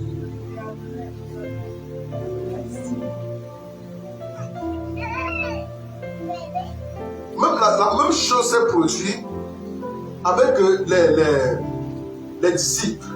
Dans Actes des Apôtres, ne mettez pas Actes des Apôtres, laissez. Dans Actes des Apôtres, que Paul était en train de chasser. Quand Paul chasse les démons, il y a deux personnes, des filles de Séphar, qui regardent. Et les gars sont contrariés. Ah, mais vraiment, qu'est-ce que ça s'est passé comme ça là? Mais non, pas la suite. Les gars disent, bon, nous aussi on va aller faire. Vous êtes sous l'autorité de qui? Vous êtes sous l'autorité de qui?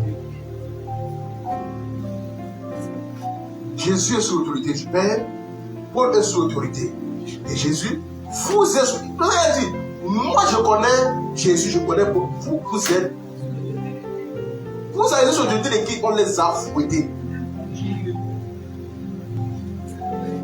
Et quand Dieu nous donne les autorités sur la terre, il faut les honorer parce que je vous assure, leur autorité vous garde. L'autorité qu'ils ont sur vous vous garde. Ça influence d'une manière ou d'une autre, d'une manière bizarre dans votre vie. Vous ne savez pas. C'est pour ça que souvent le Père dit, quand on voit le message, même si je n'ai pas parlé, même si je n'ai pas, d'une manière ou d'une autre, ça se passe. C'est-à-dire, là où je se déploie, d'une manière ou d'une autre, quand tu l'as seulement informé, reste tranquille. C'est pourquoi il dit souvent que ne vous gênez pas. Souvent tu peux appeler. Vous avez souvent quelqu'un m'envoie le message, souvent maman elle m'envoie le message, je ne réponds pas. Je vois le message, je ne réponds pas. Non, voici, elle est devant vous. Et elle peut vous confesser. Est-ce que tu es un jour monté parce que je n'ai pas répondu? Au contraire, elle veut qu'expérimenter la bonne de Dieu. Tu comprends les grandes choses. Avant, elle se fâchait toujours, maintenant elle se fâche même plus. Tu as compris? Non. D'abord le message, tu ne réponds pas. Tu peux mourir comme ça. Tu ne vas pas mourir. Tu ne vas pas mourir. Tu meurs quand on a mis ta main sur la montagne. C'est comme Dieu va nous expliquer. Ton Dieu te réclame. Tu as besoin de toi. Amen. Donc, sois sous l'autorité d'un ministère afin que Dieu ne te lève sur les pieds véritables de notre ministère. Amen. Il va t'élever. Il va t'élever. Mais sois obéissant. Sois patient. Amen. Oui. Donc, regardez bien. Nous allons comprendre comment et pourquoi est-ce que Dieu réclame son peuple. Pourquoi Dieu a besoin de vous? Regardez bien dans Malachie 3 à partir de verset 7. Regardez bien. Regardez comment Dieu est en train de il se plaint de son peuple. Regardez, il les regarde, il dit, mais j'ai mal pour ce peuple, j'ai mal pour vous. Et Dieu dit, vous me volez. Pourquoi Dieu se plaint que vous le volez? On a entendu parler de quelque chose, mais Dieu dit, vous me volez. Et les gens qui parlent là, ici, ils parlent aux gens qui sont dans le sanctuaire, qui sont dans le tabernacle. Ils sont dans le sanctuaire. Dieu vient leur parler. Et Dieu dit, regardez bien, depuis le temps de vos pères, vous vous êtes écartés de même. Depuis le temps de vos pères, vous êtes écartés. Rien ne marche plus pour vous. Mais vous êtes là dans le sanctuaire pour prier, vous adorer tous les jours. Or, ce sont des principes sains. Ce sont des principes sains qui vous guident, qui vous gardent, qui vous bénissent, qui vous élèvent. Regardez bien. Il dit, vous ne les avez point observés. Revenez à moi. Donc Dieu réclame son peuple. Il dit revenez. Mais écoutez, ils sont dans le sanctuaire, ils sont au tabernacle. Si vous prenez le dans Malachi, les gens sont au tabernacle. Mais Dieu dit revenez à moi. Comment tu as dit Dieu dit à moi encore? C'est un problème. Vous vous plaignez, Dieu dit non, revenez à moi. Et comment il dit, regardez, et je reviendrai si, mais si l'Éternel des armées. Il dit, regardez, c'est l'Éternel qui parlait. Et vous dites, en quoi devons-nous? C'est ça qui pose la question, il dit, en quoi? Les gars, maintenant, il dit, en quoi ils vont revenir? Regardez bien. Un homme trompe-t-il Dieu? Il pose la question. Car vous me trompez et vous dites, en quoi t'avons-nous trompé?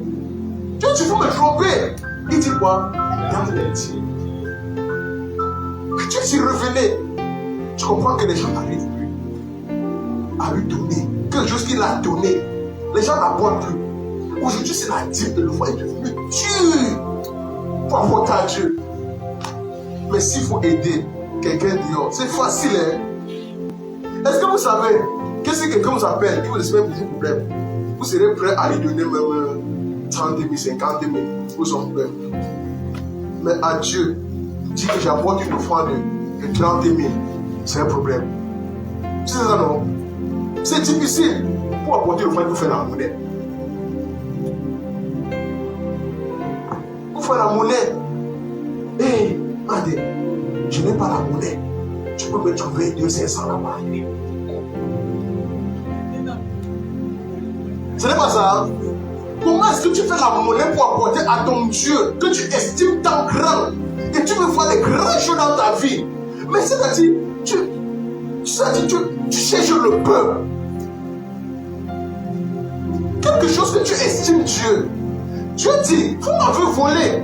Mais il dit au temple, ce n'est pas qu'il ne donnait pas les offrandes, il donnait, mais Dieu dit, c'est-à-dire, la manière que vous donnez n'est plus le même. Vous me trompez. Est-ce qu'on trompe Dieu? Non.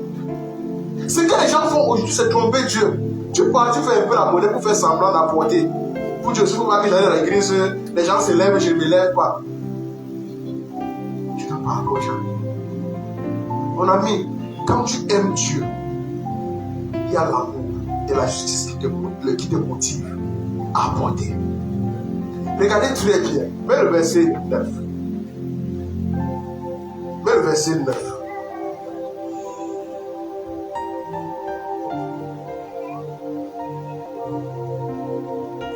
Parce que quand Dieu dit apporter, c'est parce que ça l'appartient. Ça ne vous appartient pas. Regardez puis au verset 9. Il dit, vous êtes frappé par la malédiction. Il n'a pas dit je vous ai frappé. Il dit, vous êtes sous le coup de la malédiction. Donc, rien que parce que vous ne faites plus ça, il dit, la malédiction vous a localisé, les lois spirituelles se sont appliquées à vous. Il y a des hommes de grâce qui disent non, la grâce, non. Il y a les lois spirituelles qui arrivent à s'appliquer à vous encore. Et Dieu dit ici, vous êtes frappé par la malédiction et vous me trompez. La nation tout entière. Si le sanctuaire me trompe, la nation va le faire. C'est grave. C'est grave. Et Dieu a dit de réclamer à ses fils, à ses filles qui se trouvent dans le sanctuaire. Est-ce que c'est bon à entendre? Non, dis-moi, c'est bon à entendre. Regardez, j'explique. Quand il dit, Non, laisse, le verset 9. Quand il dit, vous êtes sur le coup de la malédiction. Regardez, j'explique. La malédiction est venue par qui? Par la chute d'Adam, n'est-ce pas? Au niveau du jardin d'Éden. Et qu'est-ce qui s'est passé? Est-ce qu'il a maudit l'homme? Dieu n'a jamais maudit l'homme, non? Est-ce que vous croyez? Vous savez moi, mais Genèse 3, verset 17 là-bas. Dieu n'a jamais maudit l'homme. Lorsque l'homme se retrouve à pécher, en écoutant la femme, maintenant, Dieu quand il arrive, la première chose qu'il fait c'est quoi? Il maudit d'abord premièrement le serpent. Et lorsqu'il maudit le serpent, il se tourne maintenant vers l'homme et il dit, bon, à cause de toi, à cause, donc la malédiction vient à cause de toi. Venez où? Sur le sol. Sur le sol. Et il dit alors, puisque tu as écouté la voix de ta femme et que tu as mangé de l'arbre au sujet duquel je t'avais ordonné David de cette dent, tu ne mangeras pas. Maintenant, regardez. Mais, descends. Ouais, le sol sera. Est-ce que c'est l'homme qui l'a dit? Il dit à cause de toi. Il dit maintenant, lorsque vous l'apportez par la main du trésor, il dit maintenant, vous êtes frappés par la main. En fait, c'est comme si vous craignez ces vies. C'est ça le problème. Vous ne voyez pas que Dieu ne vous bénit pas. Dieu veut le faire. Et il dit, je suis là, Dieu vous bénir. Mais vous êtes frappés. Et quand il continue, il revient en disant que, quand il dit à l'homme, le sol sera maudit à cause de toi. Et c'est à force de peine que tu en tireras profit de le jour de ta vie. Et quand il dit ceci, regardez bien, avant, quand l'homme s'aimait, il récoltait sans aucun effort. Mais maintenant, à cause de la désobéissance de l'homme va maintenant s'aimer. Les herbes vont pousser, les épines vont monter. Qui a sorti le champ d'arachide avec l'impérateur? Ça pique des pieds. Et on dit qu'on n'a pas le champ d'arachide avec les chaussures. Il faut entrer pieds nus. Ça va te piquer. Les mains, ça te blesse. Il dit c'est à peine à la sueur de ton front. Et lorsqu'on parle de la sueur c'est la malédiction. Et quand on parle de la sueur ici spirituellement, c'est le stress. Quand tu as un travail qui te donne le stress, c'est la malédiction.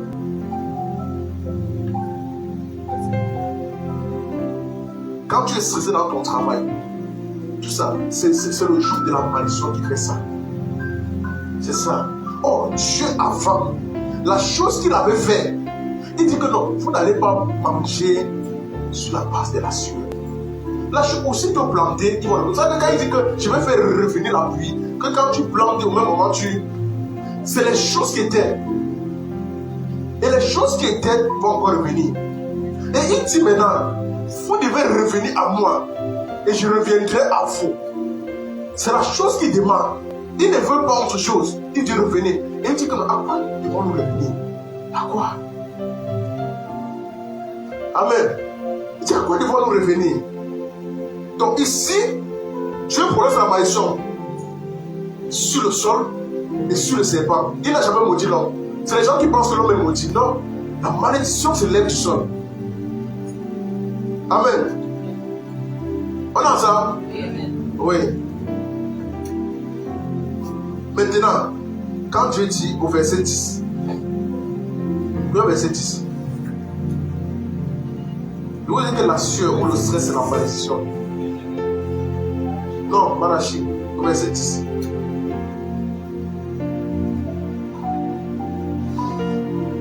Il dit maintenant ici, à quoi devons-nous revenir? Regardez, il dit revenez maintenant dans les dîmes et les offrandes. Il dit apportez à la maison du trésor toutes les dîmes et tous les offrandes. C'est toi qui as prêché ça. Et toi non?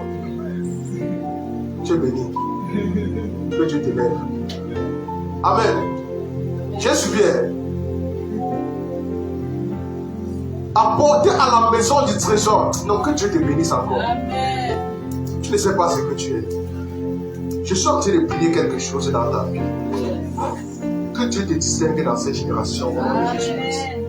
Que Dieu t'ouvre les yeux et les oreilles à une autre dimension. Qu'il te plonge dans les profondeurs de la parole. Et qu'il te donne une sagesse inestimable. Au nom de Jésus. Amen. Regardez bien. Il dit apportez à la maison du trésor tous les dîmes. Afin qu'il y ait de la nourriture dans ma maison. Est-ce que l'église est prête à ça? C'est fait. Est-ce que c'est fait? Pour l'interrogation, on laisse encore là-bas, non? D'accord. Maintenant, deuxième, mettez-moi de la sorte à l'épreuve. Il a donné des conseils aux gens qui sont au temple. Il dit, mettez-moi. C'est-à-dire, c'est la première fois que Dieu dit dans sa parole, mettez-moi de la sorte à l'épreuve. Il dit, et vous verrez. Il dit l'Éternel des armées, et vous, mais la suite continue, et vous verrez si je n'ouvre pas les écluses des cieux. On dit, si je ne repends pas sur vous la bénédiction, lorsqu'on parle de l'abondance, on parle du printemps, la pluie du printemps. Et quand on parle de la pluie du printemps, la première fois où Dieu a ouvert les écluses des cieux, c'était pour faire quoi? C'était pour faire descendre la pluie. La pluie de Noé pour descendre. Quand il a ouvert les fenêtres du ciel, il a fait descendre la pluie. Il a plu combien de temps? 40 jours et 40 nuits. C'est ça, n'est-ce pas? Alors maintenant, quand il a plu 40 jours, 40 nuits, maintenant Dieu dit, il vient d'être ceci. Maintenant, ouvrez ainsi. Faites ceci, mettez-moi de la sorte à l'épreuve. Vous ferez si je ne vois pas pour vous les écluses des cieux aussi pendant 40 jours et 42 nuits. Il est pas ici en ce temps-là. C'est pourquoi dans l'estimation, on a estimé un mois. Vous savez, on a dit le mois prochain, la porte a dit. Après, la porte a dit. Normalement, c'est après 42 jours. Après 42 jours, il recommençait à porter la dîme. Amen. C'est pas ça que je comprends. Et la Bible continue ici en nous disant, regardez très bien. Ne vous fâchez pas, hein. Au verset 11. Lorsque vous allez faire ceci, il dit, c'est parti, hein.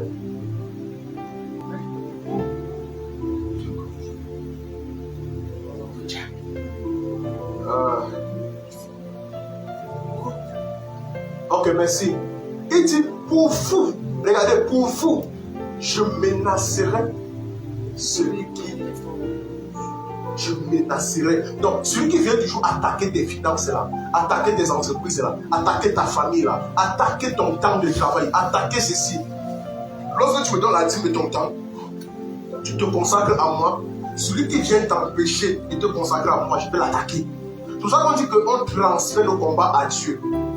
Celui qui vient attaquer tes entreprises, tes finances, lorsque tu commences à apporter, c'est une guerre, mon ami, c'est une violence, c'est pas facile. Commencer à apporter la dîme, c'est dur. Ça fait mal. Mais Dieu dit, mon ami, fais-le. Ça sécurise ta vie. C'est un principe spirituel établi que les pères ont respecté. Il faut négocier ce que les pères ont fait. Les pères ont respecté. Et ça s'applique encore à vous présentement. Il dit, apportez, vous me volez. Et vous dites, comment est-ce que l'on doit revenir? Il dit, apportez, vous verrez si je ne veux pas pour vous. Je vais ouvrir pour vous. C'est ça, j'ai envie de le faire. J'ai envie de faire descendre la bénédiction en abondance sur vous. Que ça ne s'arrête pas. C'est que Dieu dit. Et il dit à chaque fois que ça va descendre, quand ça va descendre, le 40, je n'oublie pas de revenir encore. Sinon, tu vas te mettre à dire que non, je me suis acquis mes richesses par moi-même. Oh, Dieu dit que souviens-toi que c'est moi qui t'ai apporté, souviens-toi de revenir encore avec. Amen. Oui. Il dit, pour vous, je menacerai celui qui dévore. On dit, et il ne vous détruira pas les fruits de la terre. On dit, et la vie ne sera pas stérile dans vos campagnes. Donc, le sol qui avait été maudit là, c'était la malédiction. Et il dit, à cause de vos dîmes et vos offrandes, je peux menacer celui qui dévore. Oh, il a dit alors, le sol va te produire les épines et les ronces. Mais il dit, maintenant, à cause de ce que tu vas faire, moi, je vais le menacer. Les épines ne vont pas s'élever dans tes affaires. Les épines ne vont pas s'élever dans tes entreprises. Les épines ne vont pas s'élever dans ta famille. Les ronces ne vont pas s'élever dans tes... Tu es en train de dire, je vais menacer celui qui vient toucher à ta richesse. Il y a longtemps où tu devais être non extrêmement riche, mais à cause du manque de principes spirituels dans ta vie, tu perds tes propres richesses. Et il dit, et la vie ne sera pas stérile. Aujourd'hui, on s'en rend compte, les vies des gens sont stériles. Les gens ne produisaient plus. Les gens ne produisent plus. On dit, dans vos campagnes, dit l'Éternel des armées. Amen. Est-ce qu'on a ça? Donc, n'entrez pas dans les choses qui vont vous dépasser. Et mets le verset suivant. Mets le verset suivant.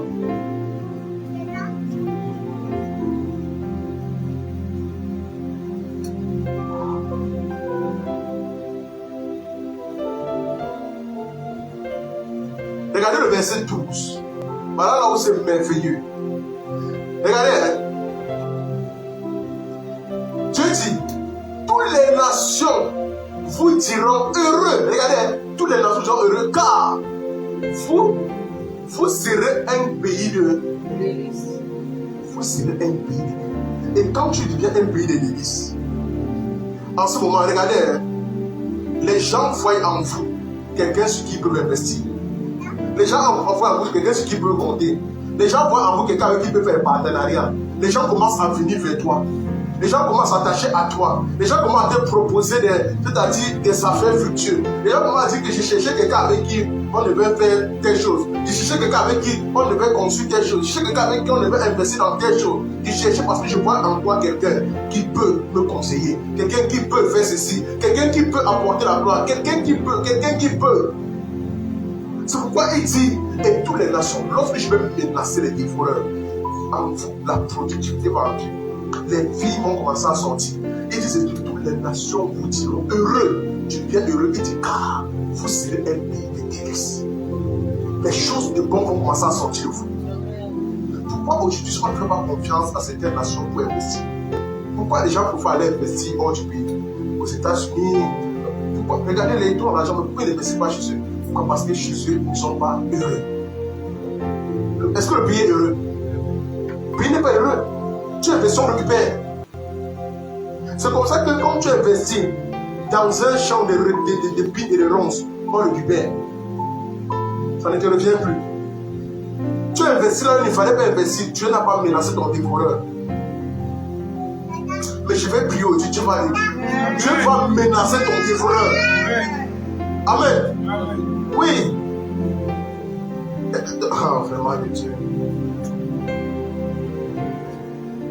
Est-ce que vous croyez, donc, vous croyez que la parole s'arrête à l'Ancien Testament? Non, jamais. Non, jamais. Je vous prouve.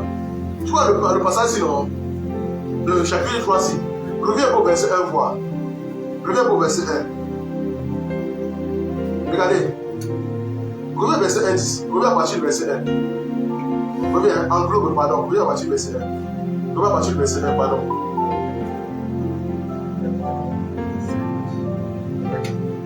Voilà.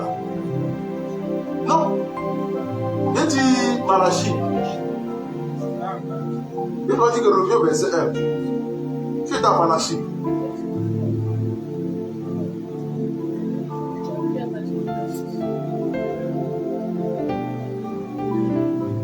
Regardez. Partir du verset 1. Partir du verset 1. Partir du verset 1.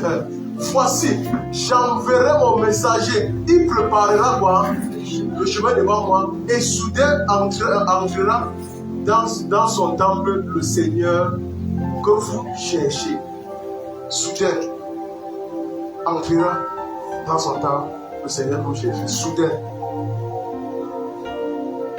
C'est la quantième venue de Jésus. C'est la seconde venue de Jésus, non? Et c'est la première.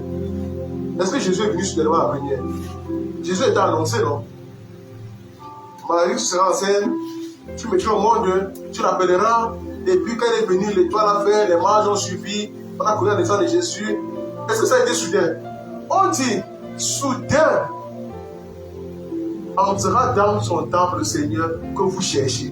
On dit, et le messager de l'alliance que vous désirez, voici, il vient, dit l'Éternel des armées, voici, il vient. Il annonce la venue de Jésus. C'est la deuxième venue.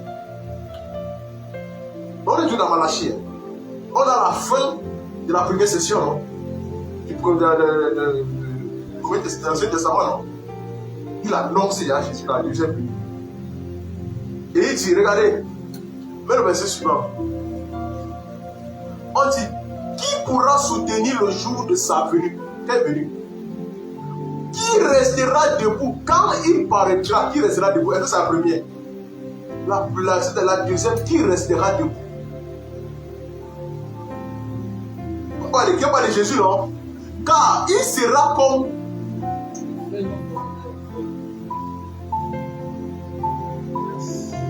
on parle ici, c'est qu'elle est venue.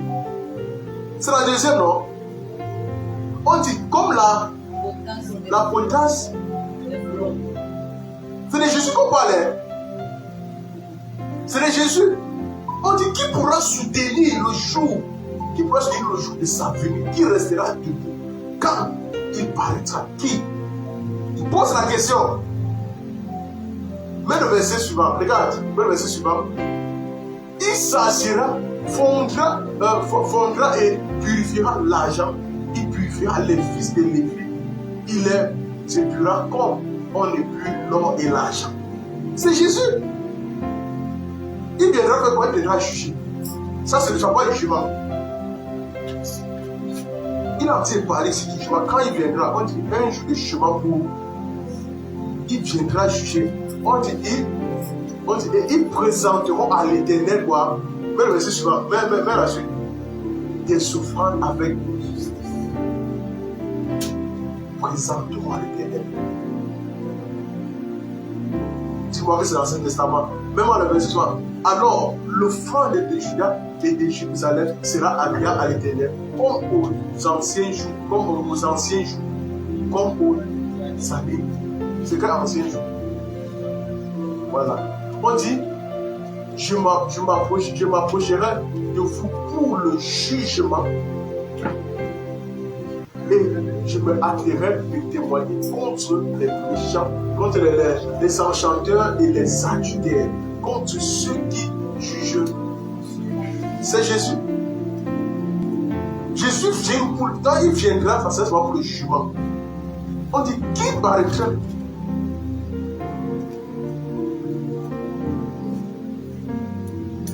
On arrive à comprendre quelque chose ici.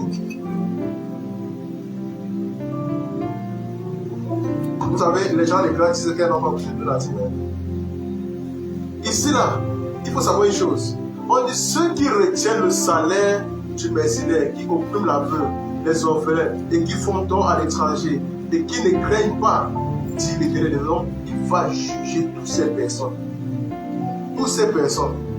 Vous savez, Christ a précédé tous ceux qui sont endormis. Et le fait qu'il a précédé tous ceux qui sont endormis signifie que tous vont ressusciter à la fin. Amen. Tous vont ressusciter les morts. Et quand vous allez ressusciter, tout le monde va se lever et tous vont apparaître devant le jugement. Regardez, comme les gens disaient que Jésus, les gens qui aiment la grâce disent toujours que la dîme, même les pharisiens, les hypocrites, on n'a pas besoin de donner ça.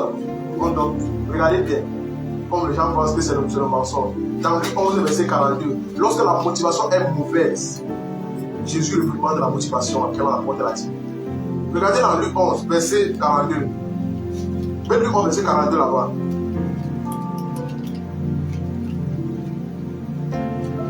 Luc 11, 42.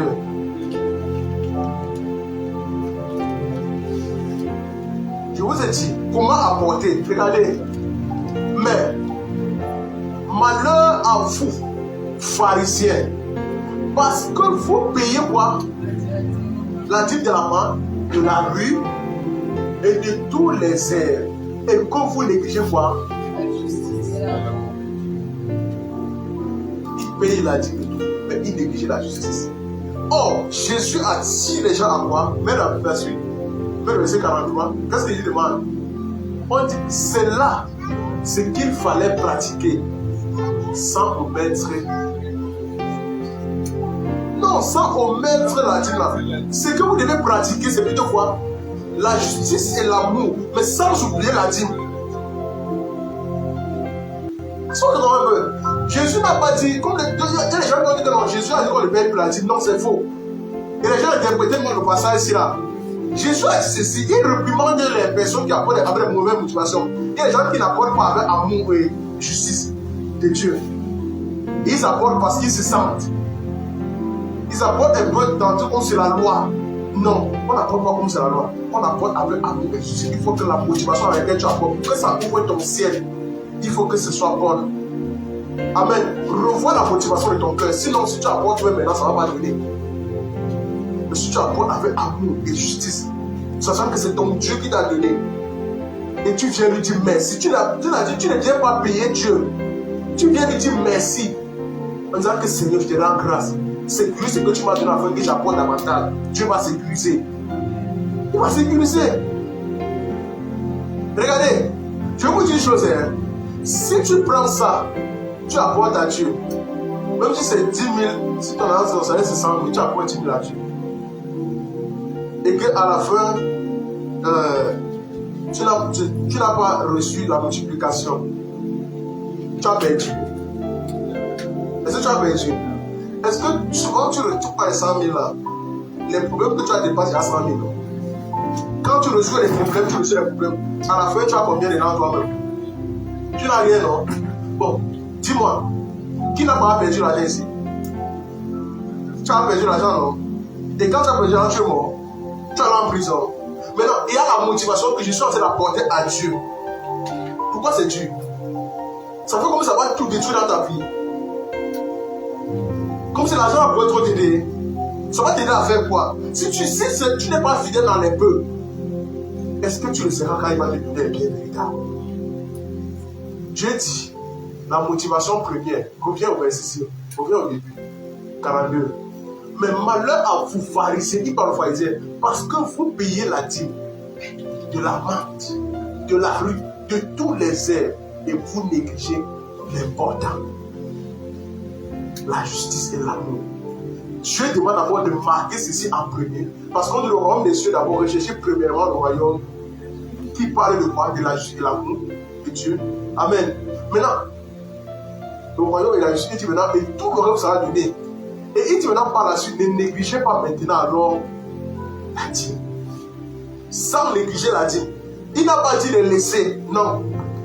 Il dit ne négligez pas ça. Amen.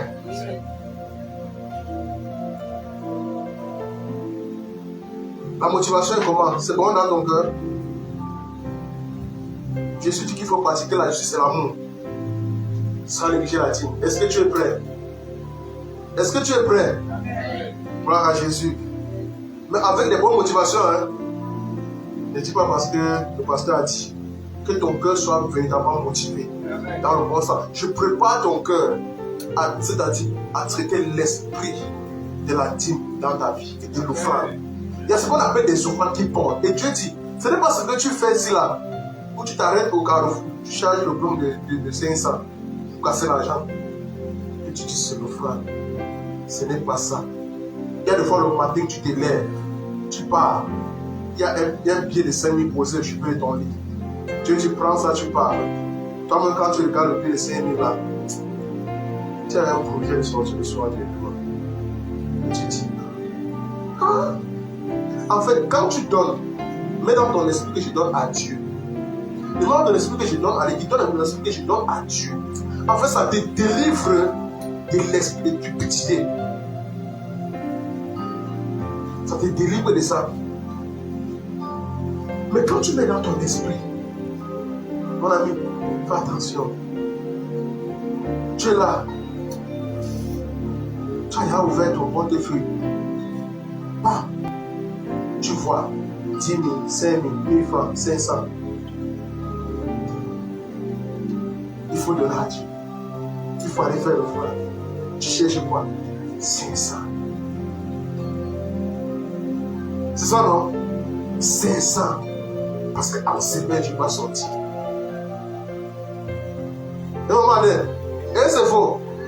La motivation t'a porté dans la prison à quitter l'église. Il dit apporter dans la maison de Dieu et vous verrez si je ne ferai pas pour vous.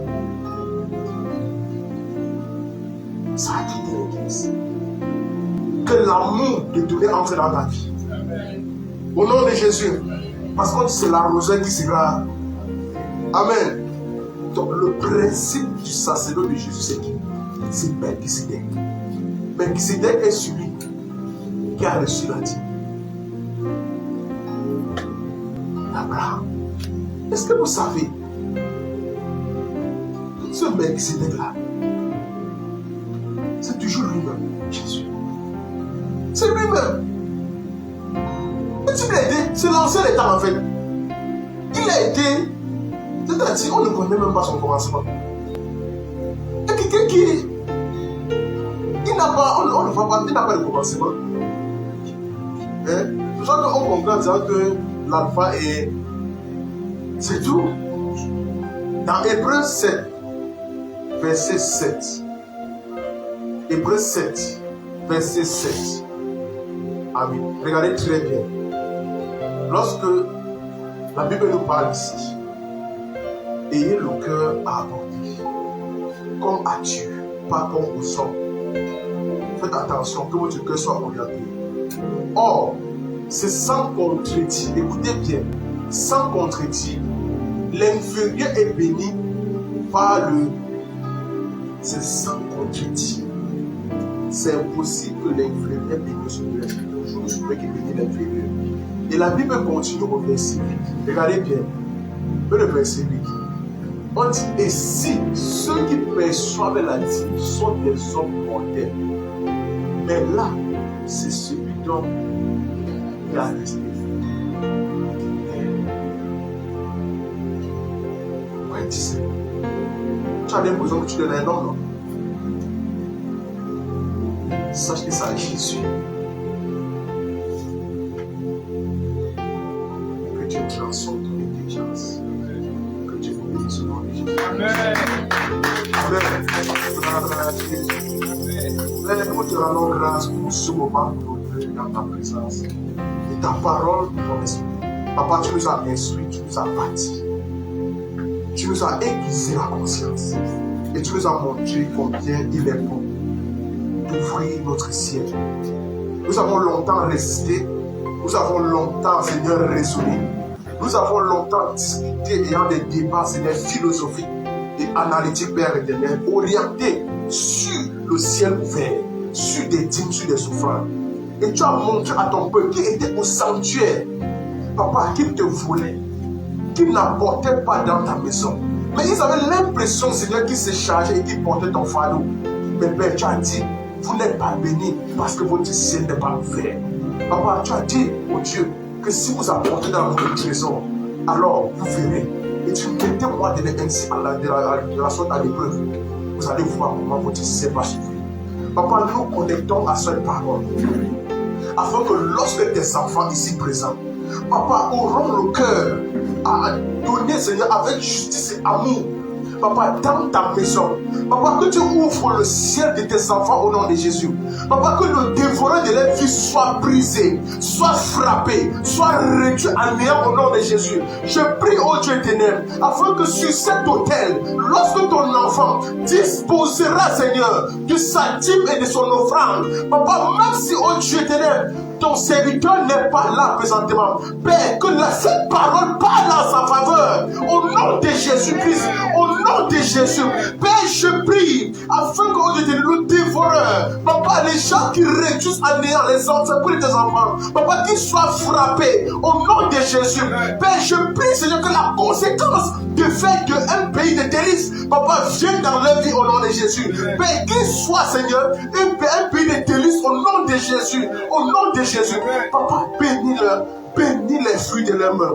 Papa, aiguise-les dans leur vie, dans les entreprises. Au nom de Jésus, Papa, accorde-le, Seigneur, un ciel ouvert, une pluie abondante, une pluie surabondante. Au nom de Jésus, au nom de Jésus. Papa, je viens te recommander ton peuple, recommander leur semaine, recommandez, Seigneur, leur mois, recommandez leur journée. Papa, je prie afin que toi, ce soit le maître de l'univers de leur vie, le maître existant de leur vie. Papa, l'alpha et l'oméga. Papa, tu as commencé cette journée avec eux. Je prie que cela s'achève avec toi. Au nom de Jésus-Christ. Papa, je prie aujourd'hui que comme ils sont venus dans les bonnes conditions, Papa, qu'ils retournent dans les bonnes conditions au nom de Jésus. Que tu les gardes, Seigneur. Tu bénis leur arrivée, tu bénis leur départ. Papa, leur départ sera béni. Tu fais, Seigneur, ils ne manqueront pas les moyens de transport. Au nom de Jésus, Papa, ils sortiront et tu mettras sur leur chemin des personnes qui vont les transporter et pour les amener dans les bonnes conditions au nom de Jésus. Papa, je prie afin que tout dévoré de la route, tout accident de la route, tout esprit, Seigneur, satanique qui se met en route pour renverser tes enfants, Papa, qu'ils soient au détourné frappés au nom de Jésus.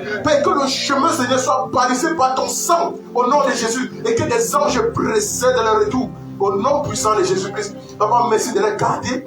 Merci de les protéger, de les préserver. Et que, Seigneur, nous retrouvons encore ici prochainement pour célébrer ton Saint-Nom. Et vivre, Seigneur, ce moment de gloire. Au nom de Jésus. En se réjouissant dans ta maison. Au nom puissant de Jésus-Christ. Père, je lève à toi leur esprit et leur corps. Papa, sanctifie-le. Garde-les, Seigneur. Que leur esprit soit purifié. Qu'il y ait point de souillure en eux. Au nom de Jésus. Que, Seigneur, cette parole reste sémée dans leur être et que les entrailles, Seigneur, fassent sortir des miséricordes au nom de Jésus. Reçois toute la gloire, Père. Au nom puissant et précieux de Jésus. Amen. Amen. Amen. Amen. Vous êtes bénis au nom de Dieu.